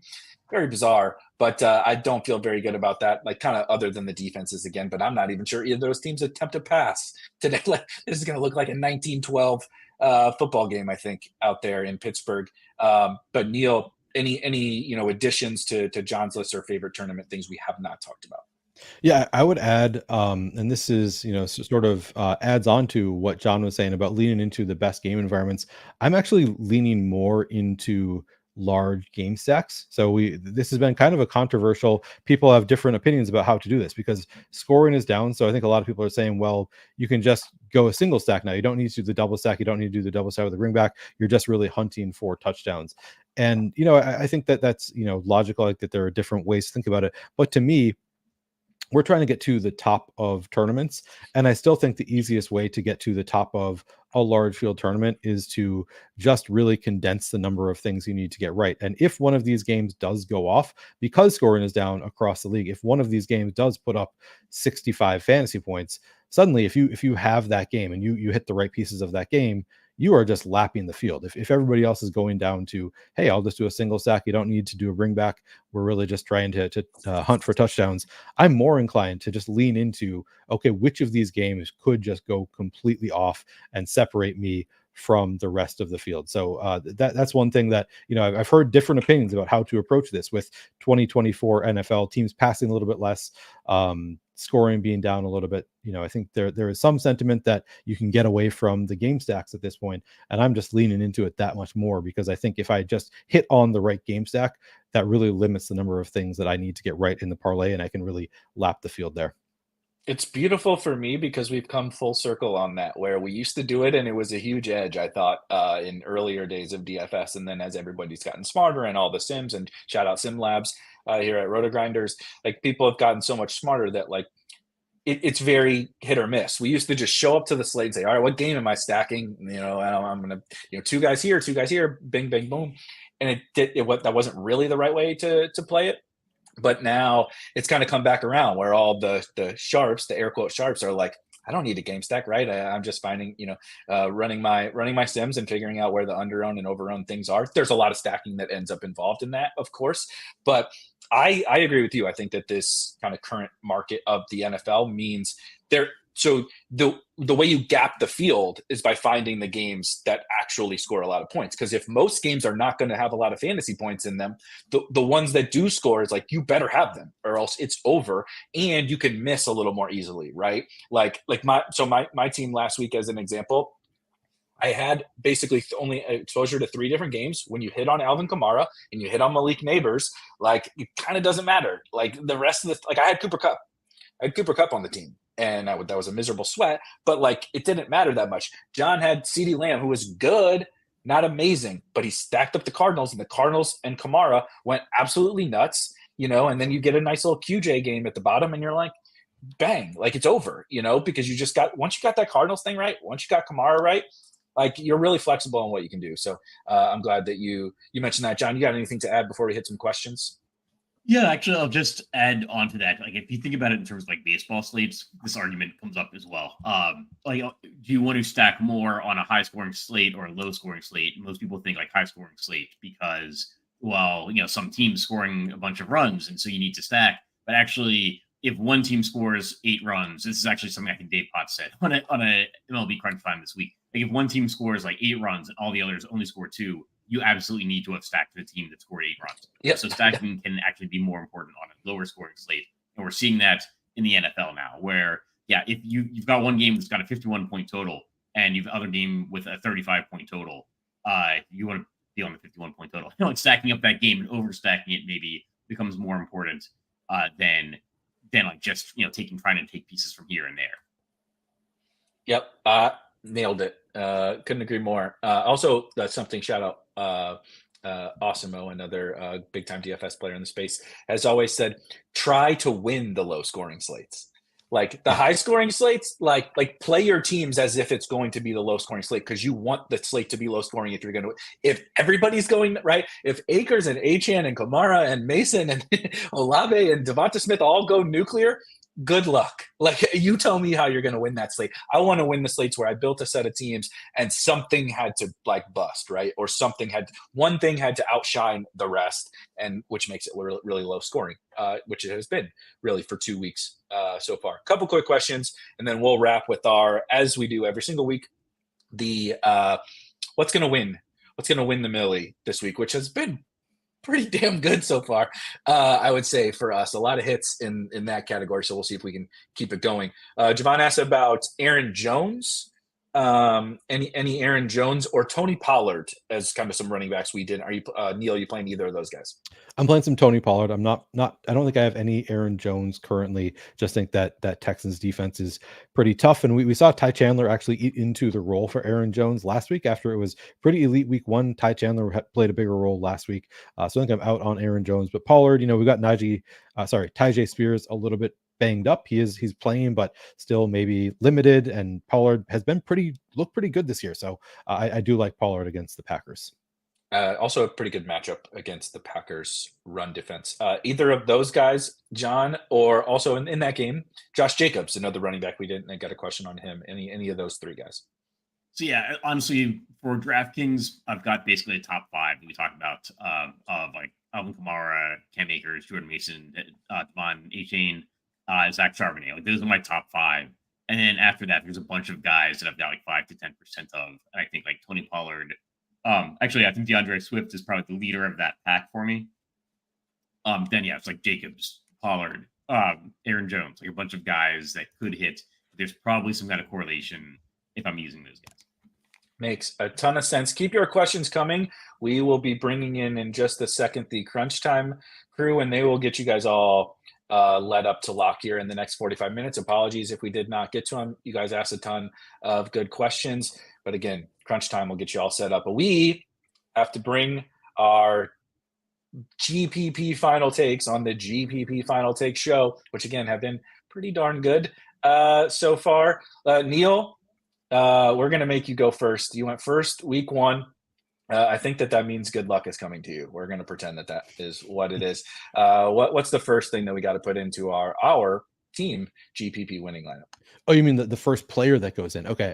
The first player that goes in, I think we got to put in. I mean, we both really liked JSN. So for a GPP play, let's do it. I got to come up with a new take now. Okay. Love it. But is he's going to be on the Millie winner as well? Yeah, I think I'll be on the Millie winner. All right, John. Now I have to scramble and find another one, so you got to go second. Okay, yeah. So the pressure is building here because I went Alec Pierce and then Marvin Harrison.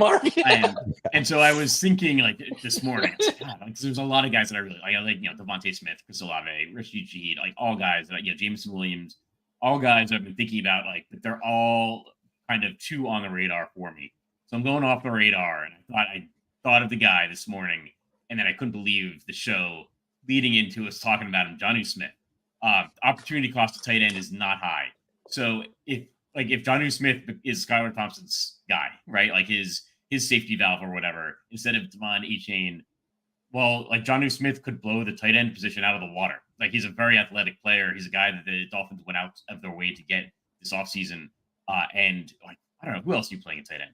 So yeah, Jonnu Smith is the guy. Yeah, pretty condensed ownership at tight end around kind of the 4,500 to the Brock Bowers-ish range of guys. So I like that. I am going to add. I'm playing a lot of the chalkier guys, like we have mentioned here. So to get off the beaten path as well, I'm gonna go back to my guy Chuba Hubbard. Andy Dalton is going to reinvigorate the offense. The Raiders' defense has been honestly terrible, especially against the run. Chuba was actually quite good last week. They scored 3 points, and he scored like 12 fantasy points. I think he's pretty good at football. There's your Akers pivot and your third running back into your lineups. Perfect timing because we got to get the takes from the 3 other sharper minds other than John. Sorry, Neil. But I think this was a crushing segment as well last week. We got Kamara in the crossover here from Brit. We got a lot of hits, I think, in this segment. So no pressure, Kristi. But Brit, you got to lead us off with the team crossover on what's win in tournaments today. So I got a cheap wide receiver. There's a lot out there. There's a Dunze. There's Jennings. I think we're forgetting. I posted this on Scores and Odds a little earlier too. As a 2-unit play. We have a new Cooper Kupp roll today, and that's going to be Mr. Jordan Winnington. A little cheaper, 4,100, I think, on DraftKings. Get your PPR. I forget what you call them, farce or liar. Scam.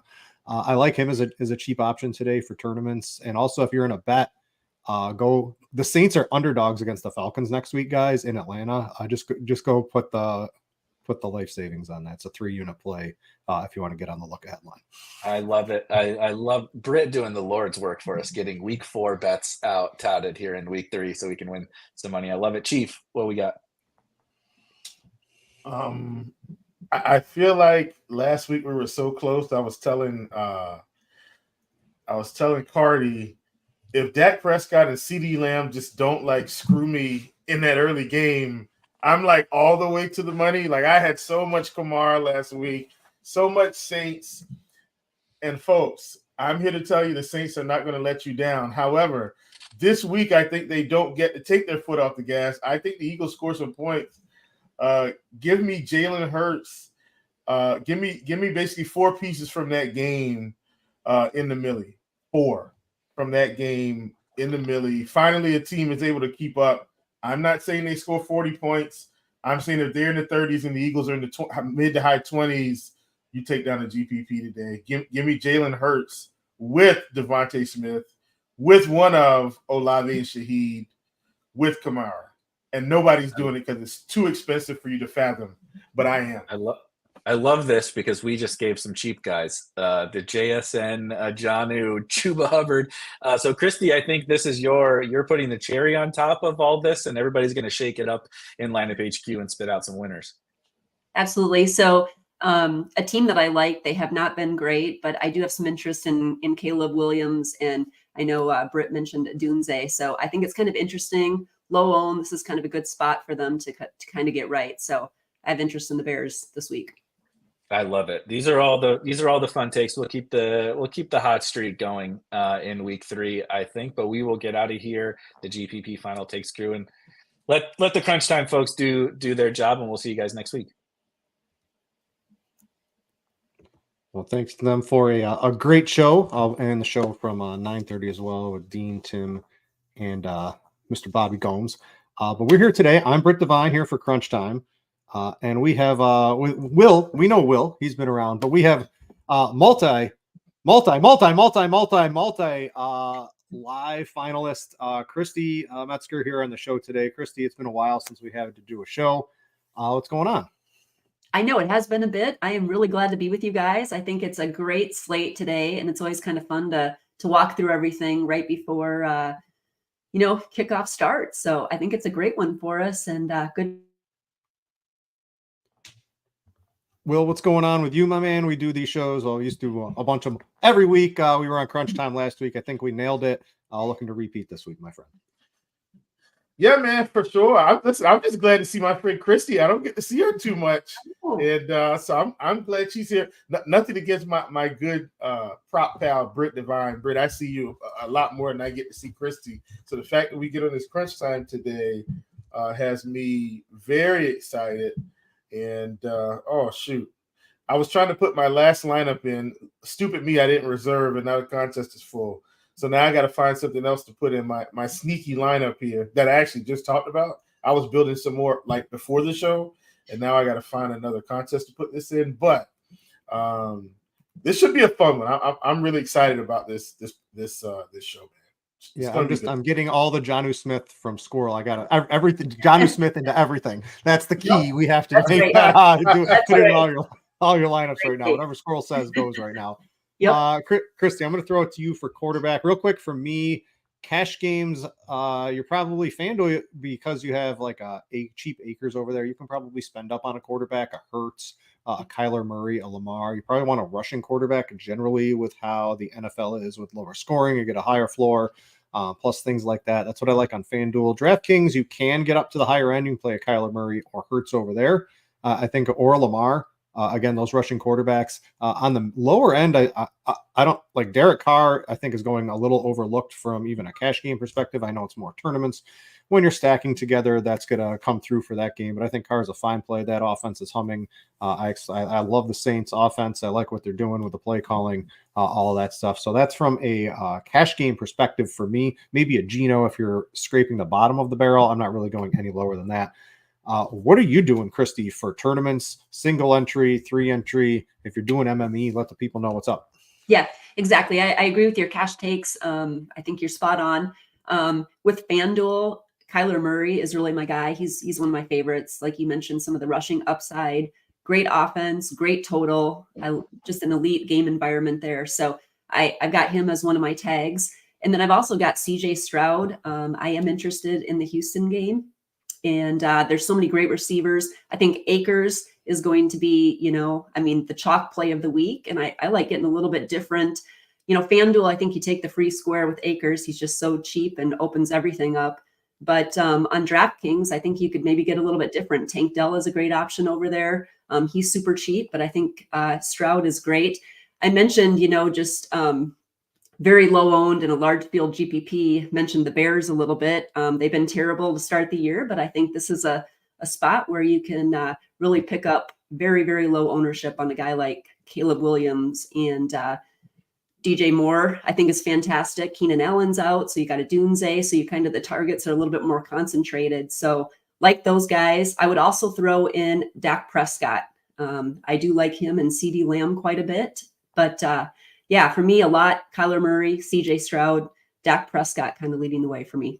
You better have a Diggs team. It's revenge. He's going to be. They're going to be trying to get him a touchdown somehow. Absolutely. Today as well. And you can't count out Nico. Lots of ways to go. The only thing I don't like about the Texans once in a while is we've seen that Minnesota defense be reasonably good this year. Oh yeah. And then I feel like if you're MMEing, I always say you end up wasting a lot of lineups trying to get the correct combination. Now it seems like it's just Nico every week. It's not always going to be that. But that tanked L price on DraftKings is very nice as well. Chief, where are you coming? Oh, did you want to say something? I was just going to say, I was going to throw in Derek Carr. I mean, you yeah. kind of touched upon him, but he is going a little bit overlooked. And my goodness, I mean, you want exposure to the Saints today. And I think you can stack multiple. I think you get Kamara in there, Shaheed, Olave. I mean, I like stacking that game completely. So I didn't want to overlook that one. I think he's absolutely in a great spot. Yeah, I've galaxy brained myself off the Nuts Cash team on DraftKings to play Foster Moreau to get everything else that I want today. We'll see if that plays out, but there's just a lot of options with with Taysom Hill out. There's in theory there's some more touchdown equity to go around for the Saints too from their skill position players. Chief, where are you today? I think there's a lot of ways you can go. How big's your field? What are your favorite players? Oh, you're on mute. I am muted. Thank you. In terms of quarterbacks, I've got 1, 2, 3, 4, 5, 6. I've got 7 quarterbacks in my pool today. Let me just say I'm going to start with something that Kristi mentioned, and that's Dak Prescott. Now, look, the Dak to CD pairing really let me down last week. I'm telling you guys, I just knew I was going top 3 last week in the Millie. And then Dak and CeeDee Lamb just fell off of a cliff in the second half. However, what if I told you the Baltimore defense is giving up most passing yards per game to start the season? Now, not by much, but they're giving up so many yards right now through 2 games. And so it's Baltimore, it's Kansas City, it's Jacksonville, it's New England. Those are your bottom 4. I like Dak Prescott to CeeDee Lamb in tournaments again this week. Obviously they let me down, and I think going right back to the well here is a good proposition. My favorite game is obviously Philly New Orleans. I do have some full for me is 4. I do have some stacks with about 4 pieces from that game. That game picked up a lot more ownership than I wanted by the end of the week, though. So I'm not thrilled about that, but I don't think everybody's going in, getting 3 to 4 pieces. I think 3 is kind of the max, and I plan to have 4. I do think there's extreme value in just locking in on the San Francisco core today, which would be for me on DraftKings, Purdy, Mason, and Ayuk. I think that's where most of the production is coming from. I know Jennings is going to pick up some. I also think Juszczyk is probably going to get a few targets and carries as well, maybe. But the bulk of that production should come from those 3 guys. And I always equate building like that to the Ben Roethlisberger, Le'Veon Bell, Antonio Brown stacks from, the 2015, 2014, that era. I think San Francisco, isn't that where all their fantasy points are going to come from on offense today? I don't see a way that they don't just soak up all the production. So, and I'm looking. We're getting minimal ownership on Purdy, and something I want to mention about Mason. Everybody's going to play Mason on DraftKings. Nobody's going to play him on FanDuel, and I still think, yes, he's way more expensive. I get it, but he's still getting all the work out of this backfield with no Deebo Samuel, which should help increase his role even more in terms of the carries. I really, really, really like Mason today on FanDuel specifically. Everybody's going to play him on DraftKings. He's not getting anything on FanDuel. And I know I was talking a little bit more quarterback, but I just think those are a few key drivers for me this week that I plan to latch on to. I like the Purdy on DraftKings. If everyone's playing Mason, we're all playing Ayuk, but to Jennings, too, right? You do Purdy with one of those two, to both of them, and maybe it's not Mason that gets the touchdowns. Maybe it just goes to all the receivers. And I think Purdy on DraftKings is a really nice way. You probably don't want to use Mason in that lineup. For a large field tournament, can knock out a lot of the field if Mason doesn't. But I do, Britt. That's what I'm telling you. I actually do want to use Mason in those lineups because where else is the production? It's got to be those 3 guys. Yep. and I'm sorry to cut you off. I just think those three guys get all the production. And if Mason falls in the end zone once, he should get 20 to 25 carries here. I think Mason's floor is 12 points. Yeah, you're playing the steamroll the Rams. Yeah, offense goes nuts. That's what I'm playing. Yep. Yeah, I absolutely understand that. Anyone else you want to talk about, Kristi, or you want to move to some running backs? Yeah, I think we can move to some running backs. All right. So before we do that, I need to tell you guys about Splash Sports. Hey, if you're like me, are you looking for another Survivor League? Because I certainly am. I had the Ravens last week, wrote them up on action. Didn't really work out too well, so I had to get into the revivals. 60% of the people are out. If you're looking for one, don't fret. You can start up a brand new Survivor contest starting week 3 on Splash. It's available in 34 states and is leading in peer-to-peer fantasy and betting contests.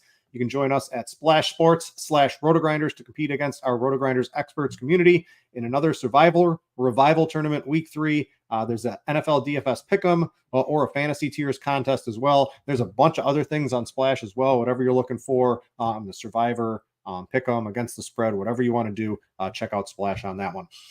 Let's go to running back, Kristi. So we've got Kamara, Sands, Taysom Hill just sort of ups his receiving, his touchdown, couple of yards. The previous show was talking about that as well. We've got A-Chain, we've got Mason. Let's start on DraftKings first. We'll go to FanDuel because it's very different over there with a 4K Cam Akers. So on DraftKings, from a cash perspective, you need at least 2 of Kamara, A-Chain, or Mason. And then you might have all 3. You might have one of the cheaper players. Break it down real quick between those 3. If you were only playing 2, which one would be the odd man out? Probably the odd man out for me. Oh, that's a tough one too, because I'm locking in Mason for sure. I do think I like Kamara just because I think, just the upside, maybe a tad bit more, but those are 3 guys I love a ton. A-Chain, I don't think you can make a mistake there just because those are 3 elite running backs at their price points. Yeah, very, very tough. I've managed, I think I'm going to be jamming all 3 in. This is why I'm saying I galaxy brain myself off of a team I really like to try to do something like that, because I just think those 3 have such enormous roles. What are you doing for them in tournaments, Kristi? And then any other players you might be looking at? Yeah, so obviously I like all those guys a ton. We mentioned Cam Akers is right in there too on DraftKings. His ownership looks a little bit different because he's 4,700 compared to 4K on FanDuel, but some other guys that I think are super interesting that are going to go way overlooked. Kyron Williams is one that I think is very interesting. I think he's a good play. Jahmyr Gibbs. I really like that Detroit-Arizona game, and to get a guy like that under 10% ownership, super intriguing. And then I do like Zach Charbonnet too. We did talk about him. I mean, he's cheap. He allows you to get a lot into your lineup. So he's definitely someone that I'm interested in as well. And then, because there are so many cheap options, a guy like Saquon Barkley, who's been great to start the season too. He's expensive, but a chance to get him at low ownership too is definitely intriguing. I just think we're going to see so much concentration on the 3 that we talked about with Jordan Mason, Kamara, and A-Chain, that anything else that you do a little bit different is going to be looking pretty good at low ownership. Yeah, what are we doing? Akers, 4K. What's your expectation for him on FanDuel? Cash, I think obviously yes, because it just opens up so much over there. How are you handling him and some of your single entry qualifiers? Is he on all of them? Is there a reason to fade him? What are you doing there? Yeah, he's on all of them. At 4K, a guy like that, if he ends up getting a couple touchdowns, you're going to have him. He just unlocks everything on the slate, and it allows you you can pay up at receiver, pay up at running back, whatever you want. So I've absolutely locked him in every single lineup. I think you take the free square on FanDuel. Yeah. Chief, what are you doing at running back? Again, I'm going to pose to you, if you had to be, let's say, under the field on one of Mason, Kamara, or A-Chain today, which one would it be? What are you doing with that group in general? And then let's start to spread out the conversation. I think for me, it's A-Chain, but that's because Skylar Thompson is his quarterback. And so I don't know if this Miami offense is going to be able to move the ball in Seattle that well today. Now, look, Skylar Thompson's getting a full week, but guess what? As bad as we thought Tua was played in that previous game, he's not Tua Tagovailoa, at least not right now. So I I'm going to scratch out the offense that I think, scuttles to the finish line, and that's Miami for me. So yeah, that's who I would take out of that bunch. I don't see any reason to take Kamara out of there. Like, Kamara didn't even really get any targets last week, and I mean, he still basically, destroyed the slate. Imagine this week if he actually gets targets in the offense, because they're not just up by 30 points in the third quarter. So he's kind of my top option, and he's actually coming in behind A-Chain in terms of ownership slightly, but he's coming in behind. So I really like him. Another guy that I really like that's probably, let's call it off the beaten path, if you will, is Aaron Jones. He's in that Minnesota-Houston game, and we're expecting that game to be semi-high scoring. And I mean, he's 5,900, and he hasn't been getting 15, 20 carries a game, but if this game is close, he should be involved in the offense. Justin Jefferson can't just sit back there and do everything. Darnold's got to hand the ball up to somebody. Why can't it be Aaron Jones, who also, catches a few passes also? So I like him.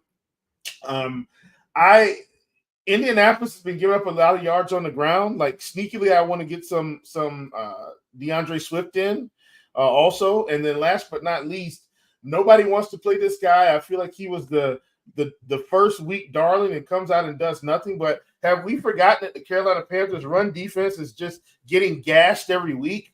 So give me Zamir White at 5,500 at, basically no ownership this week for a Millie Maker win. Chief taking his Panthers fandom and flipping it on its head to play Zamir White. I've done it every week. I told everybody, if you want to win your survivor pool, you just take the team against the Panthers every week and thank me later. That's how you win. I'm partially kidding, but I expect them to lose again this week. I do expect us to look better with Dalton, but I don't expect us to win. Yeah. Any of the sub 5% owned running backs today, Kristi? It seems like it's so tough for me to get away from the high end expensive players. I know you like Barkley a little bit too, so he's the 5% owned, close to every touch player that nobody's playing, because we have the Kamaras, the A-Chains. We have Akers even on DraftKings. What are you doing with Akers on DraftKings, by the way? He's 4,700, maybe not as much passing game work, a little bit more uncertain role, but the price is okay. But I don't know. I'm not really loving him on DraftKings today. Same. I'm not sold on him on DraftKings either. I'm getting the exposure on FanDuel for sure. I just don't think you need him over there. I really don't. And talking about Mason and A-Chain and Kamara, those three are just in such great spots that I'm kind of just taking those three and getting different elsewhere, because we know where the production is and they all have elite matchups. So I don't think you need Akers over there. He's fine, but I think you can get by without playing him.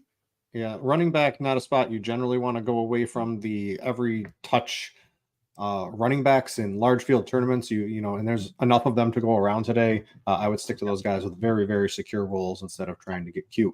Exactly. All right, we're going to go to wide receiver. Chief, I'm going to go to you for that first. But first, you guys like going to Taylor Swift? Are you dying to go to the Taylor Swift Eras Tour? Play our free-to-play game every week for a chance to win 2 tickets and a trip to Vancouver. Check out the link in the description to play and watch the short video. Oh, actually, there is no video, I've been told, at least for this one. But if you want to go get some Taylor Swift tickets, make sure to check out the description to get to that. That sounds like a pretty fun thing to do just from watching RotoGrinders. To be able to click through and get a chance to go do that. So click on that, make your wife, girlfriend, or yourself happy if that's what you want to get into.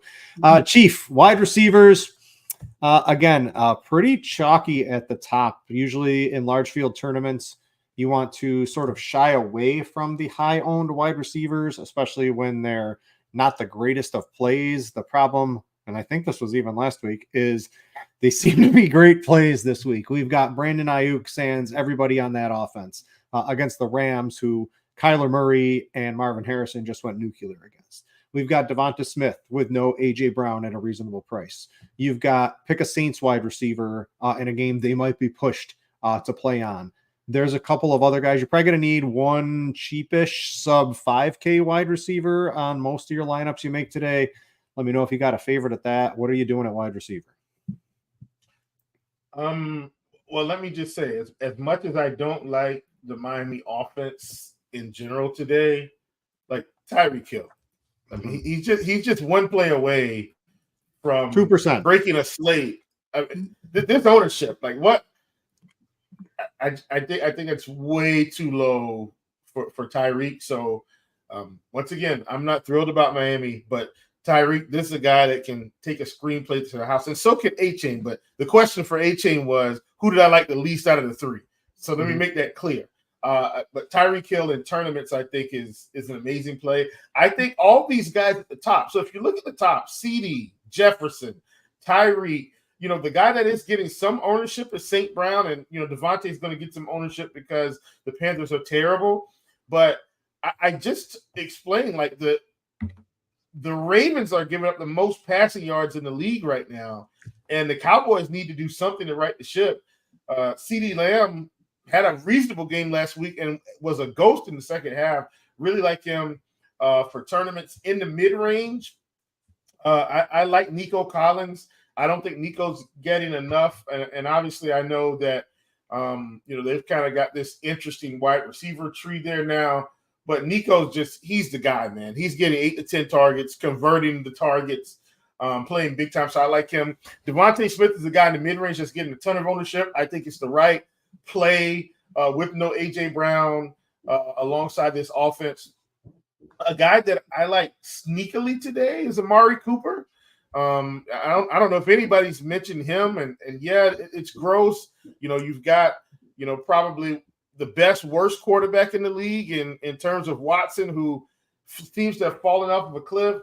But if Amari Cooper doesn't get there today against against the Giants, I don't know when he's going to get there. So I like him. Obviously, I like Olave. And then you asked about these 5K guys. Jameson Williams is good.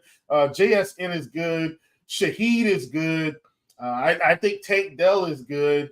I even think going down to Deontay Johnson, who, hey, I just think the Panthers defense, offense is going to be better. He's in that 4K range. If you like, your pick of the litter with these Rams receivers, I know you're talking about Whittington. They're all pretty cheap. Greg Dortch out in Arizona getting all the baby pepper targets. Romo do that. I think there's so many options, but I think the main thing is figure out who your big spend is today and get it right. And they all could in fact be right because none of them have the ownership that they should. Kristi, let's go to you first. So let's start at the top of the salary. So let's pretend you got to play CD or Justin Jefferson. Who you got?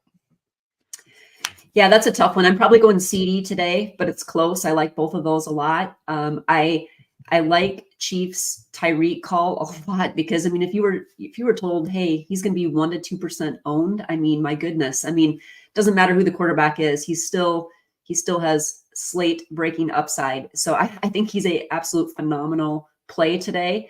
And like on FanDuel, I think, especially with Akers being so cheap, flip it and put in 3, big receivers in your lineup. And, just because of the ownership and where it's checking out, I think you can get really unique there, getting like a Tyreek and maybe a CeeDee Lamb in there. It's easy to do. So I like those guys a ton.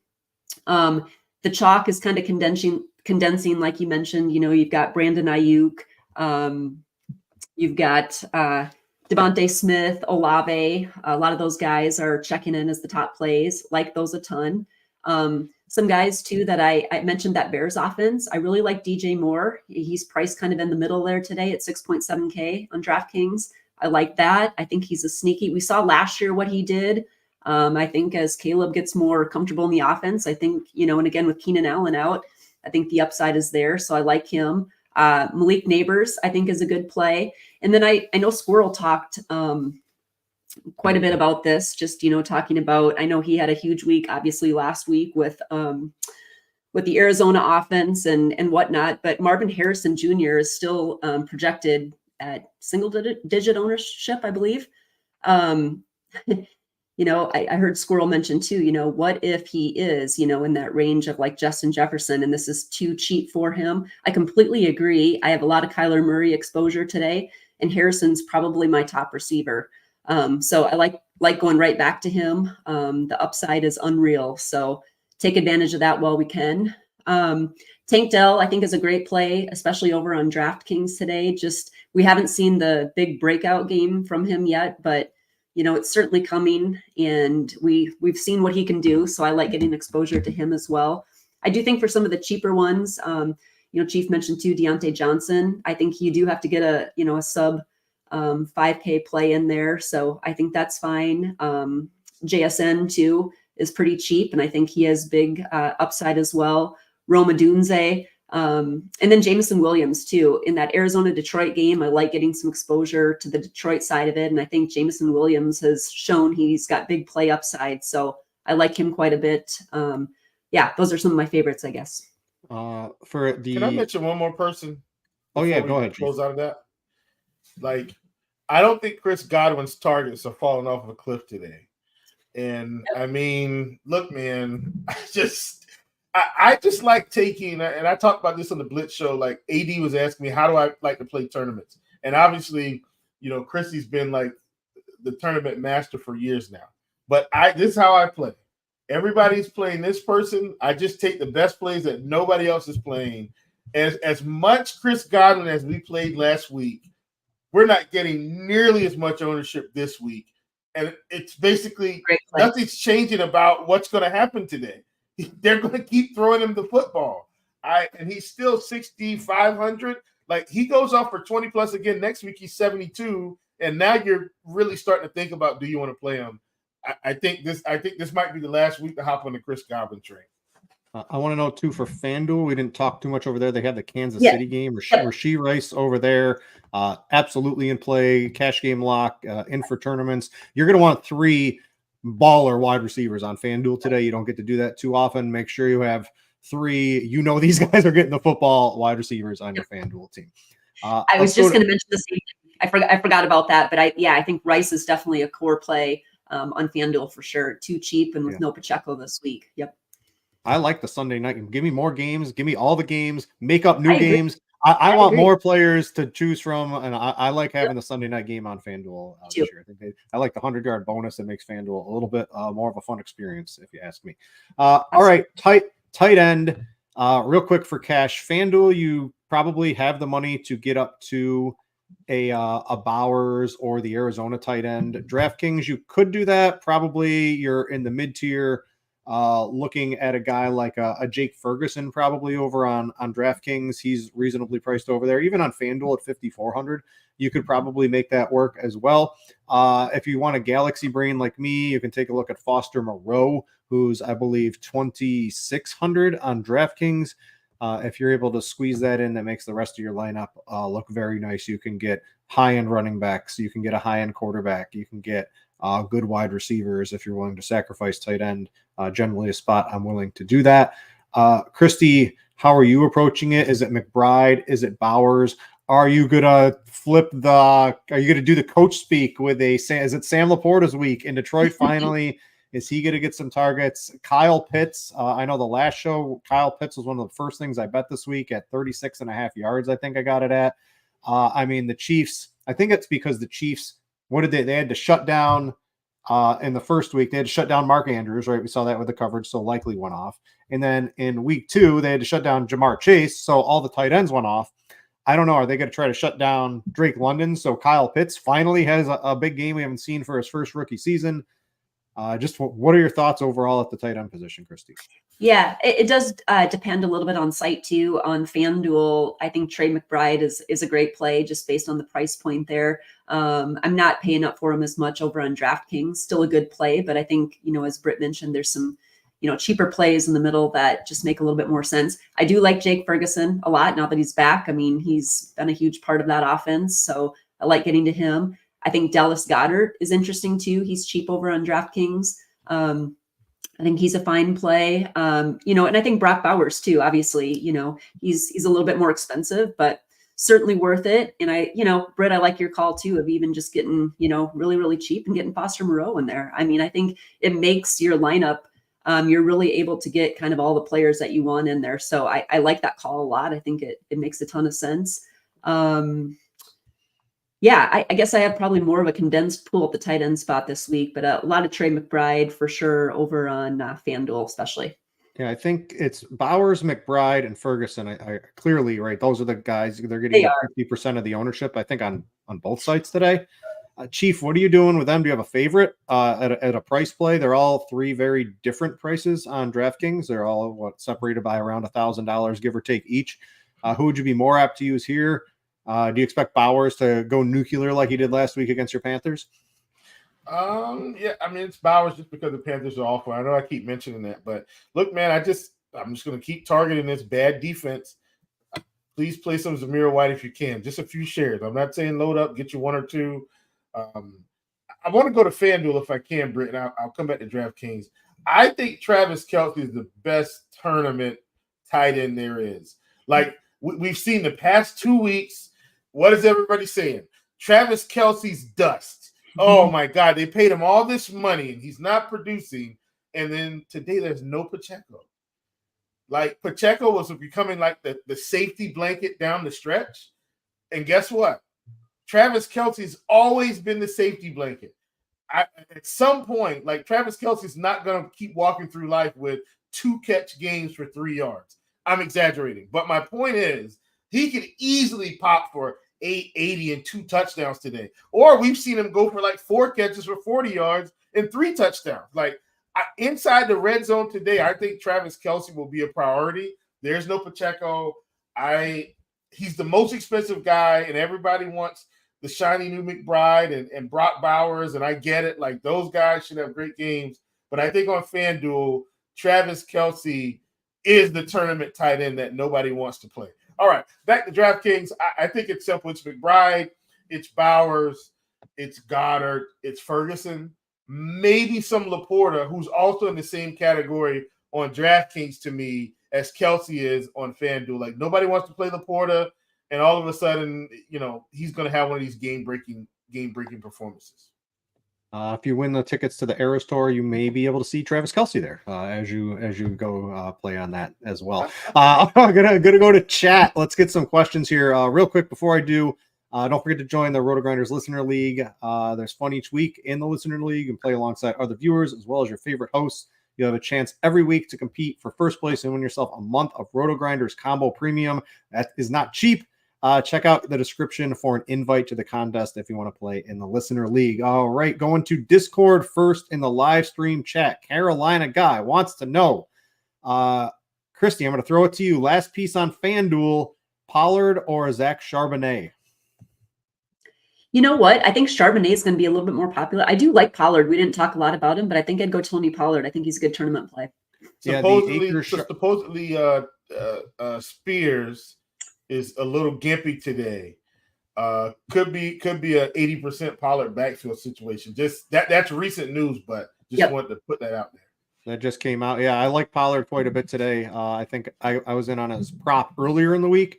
I think it's gone up quite a few yards, but absolutely like Pollard. And Charbonnet is just the price point and the way it works on FanDuel is going to be reasonably popular over on FanDuel today.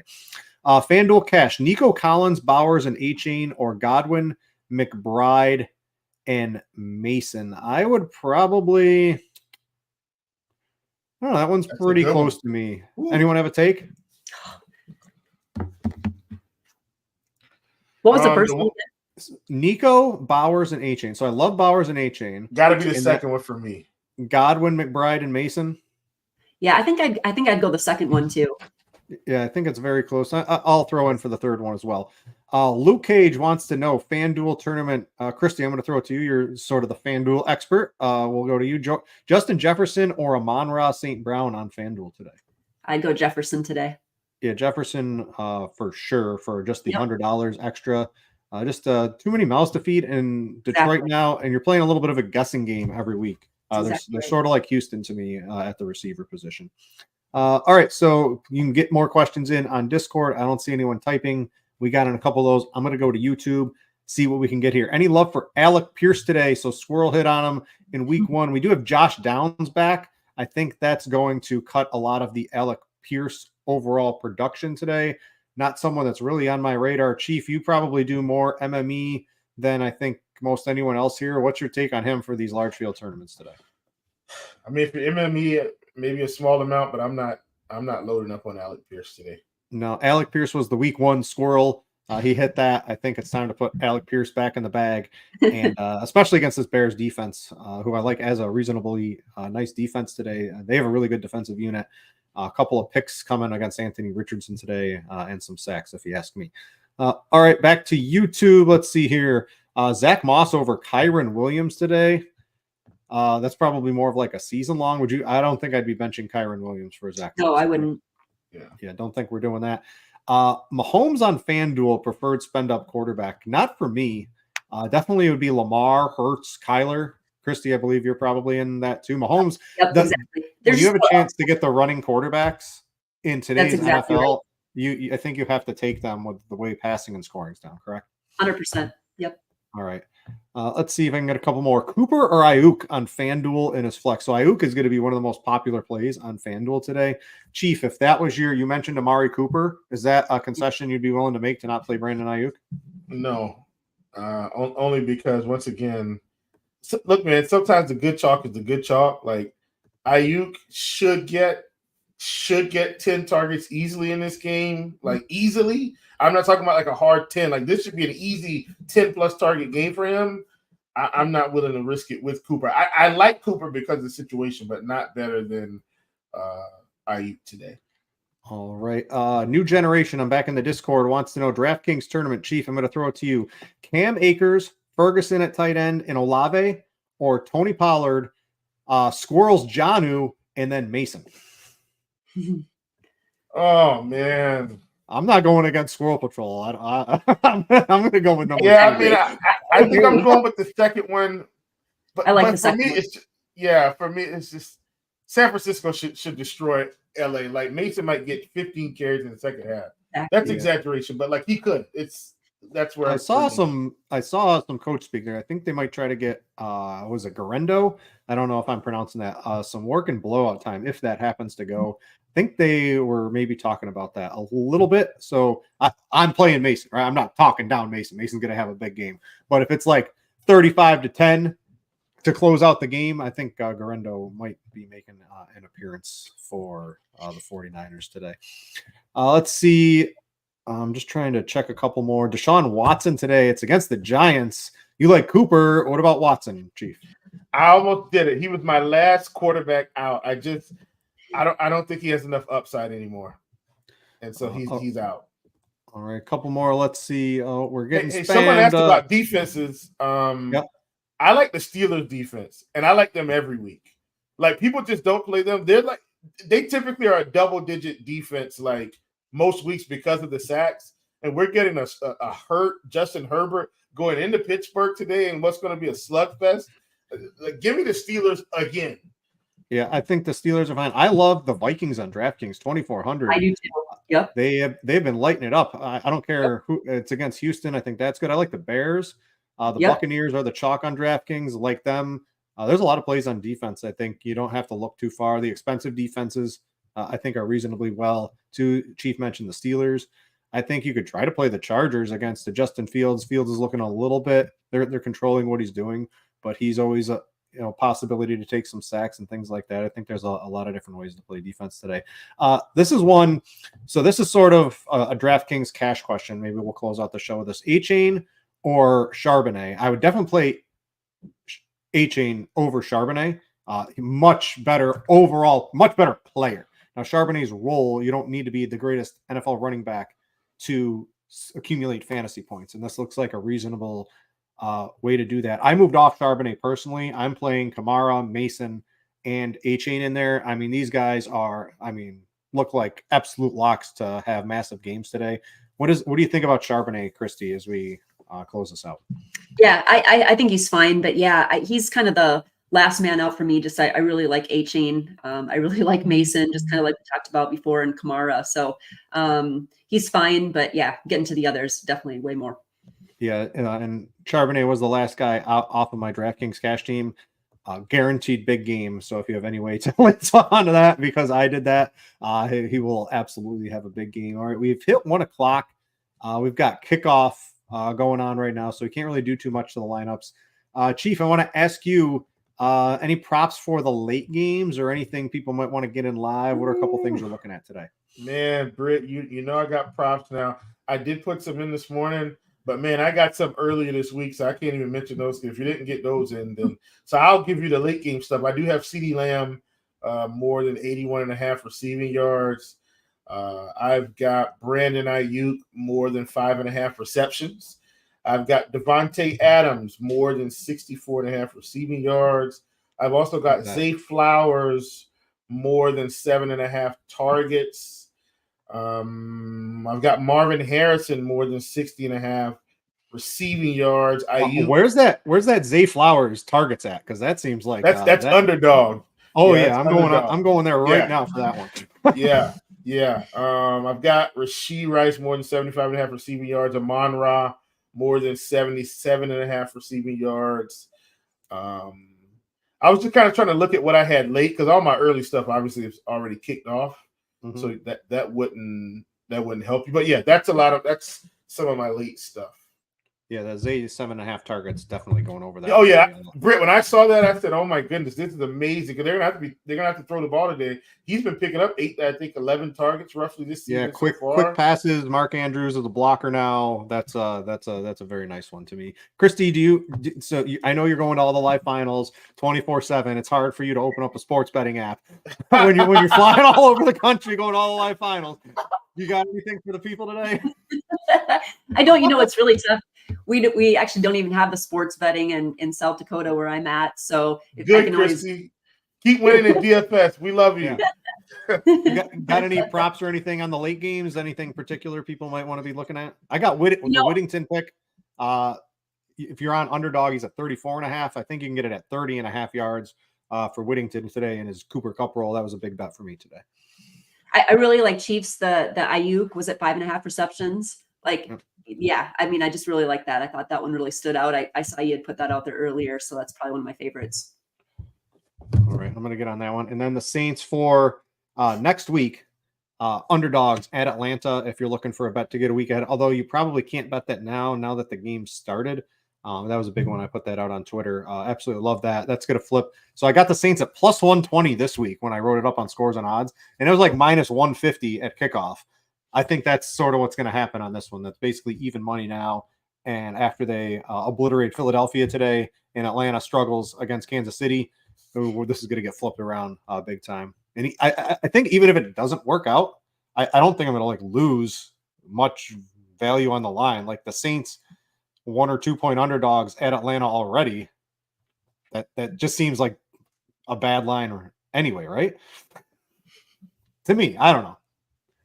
Anyway, go get that Saints week 4 if you can get it on the look ahead lines. I think that's going to do it for today's show. Appreciate all the hosts before. Appreciate Devin producing.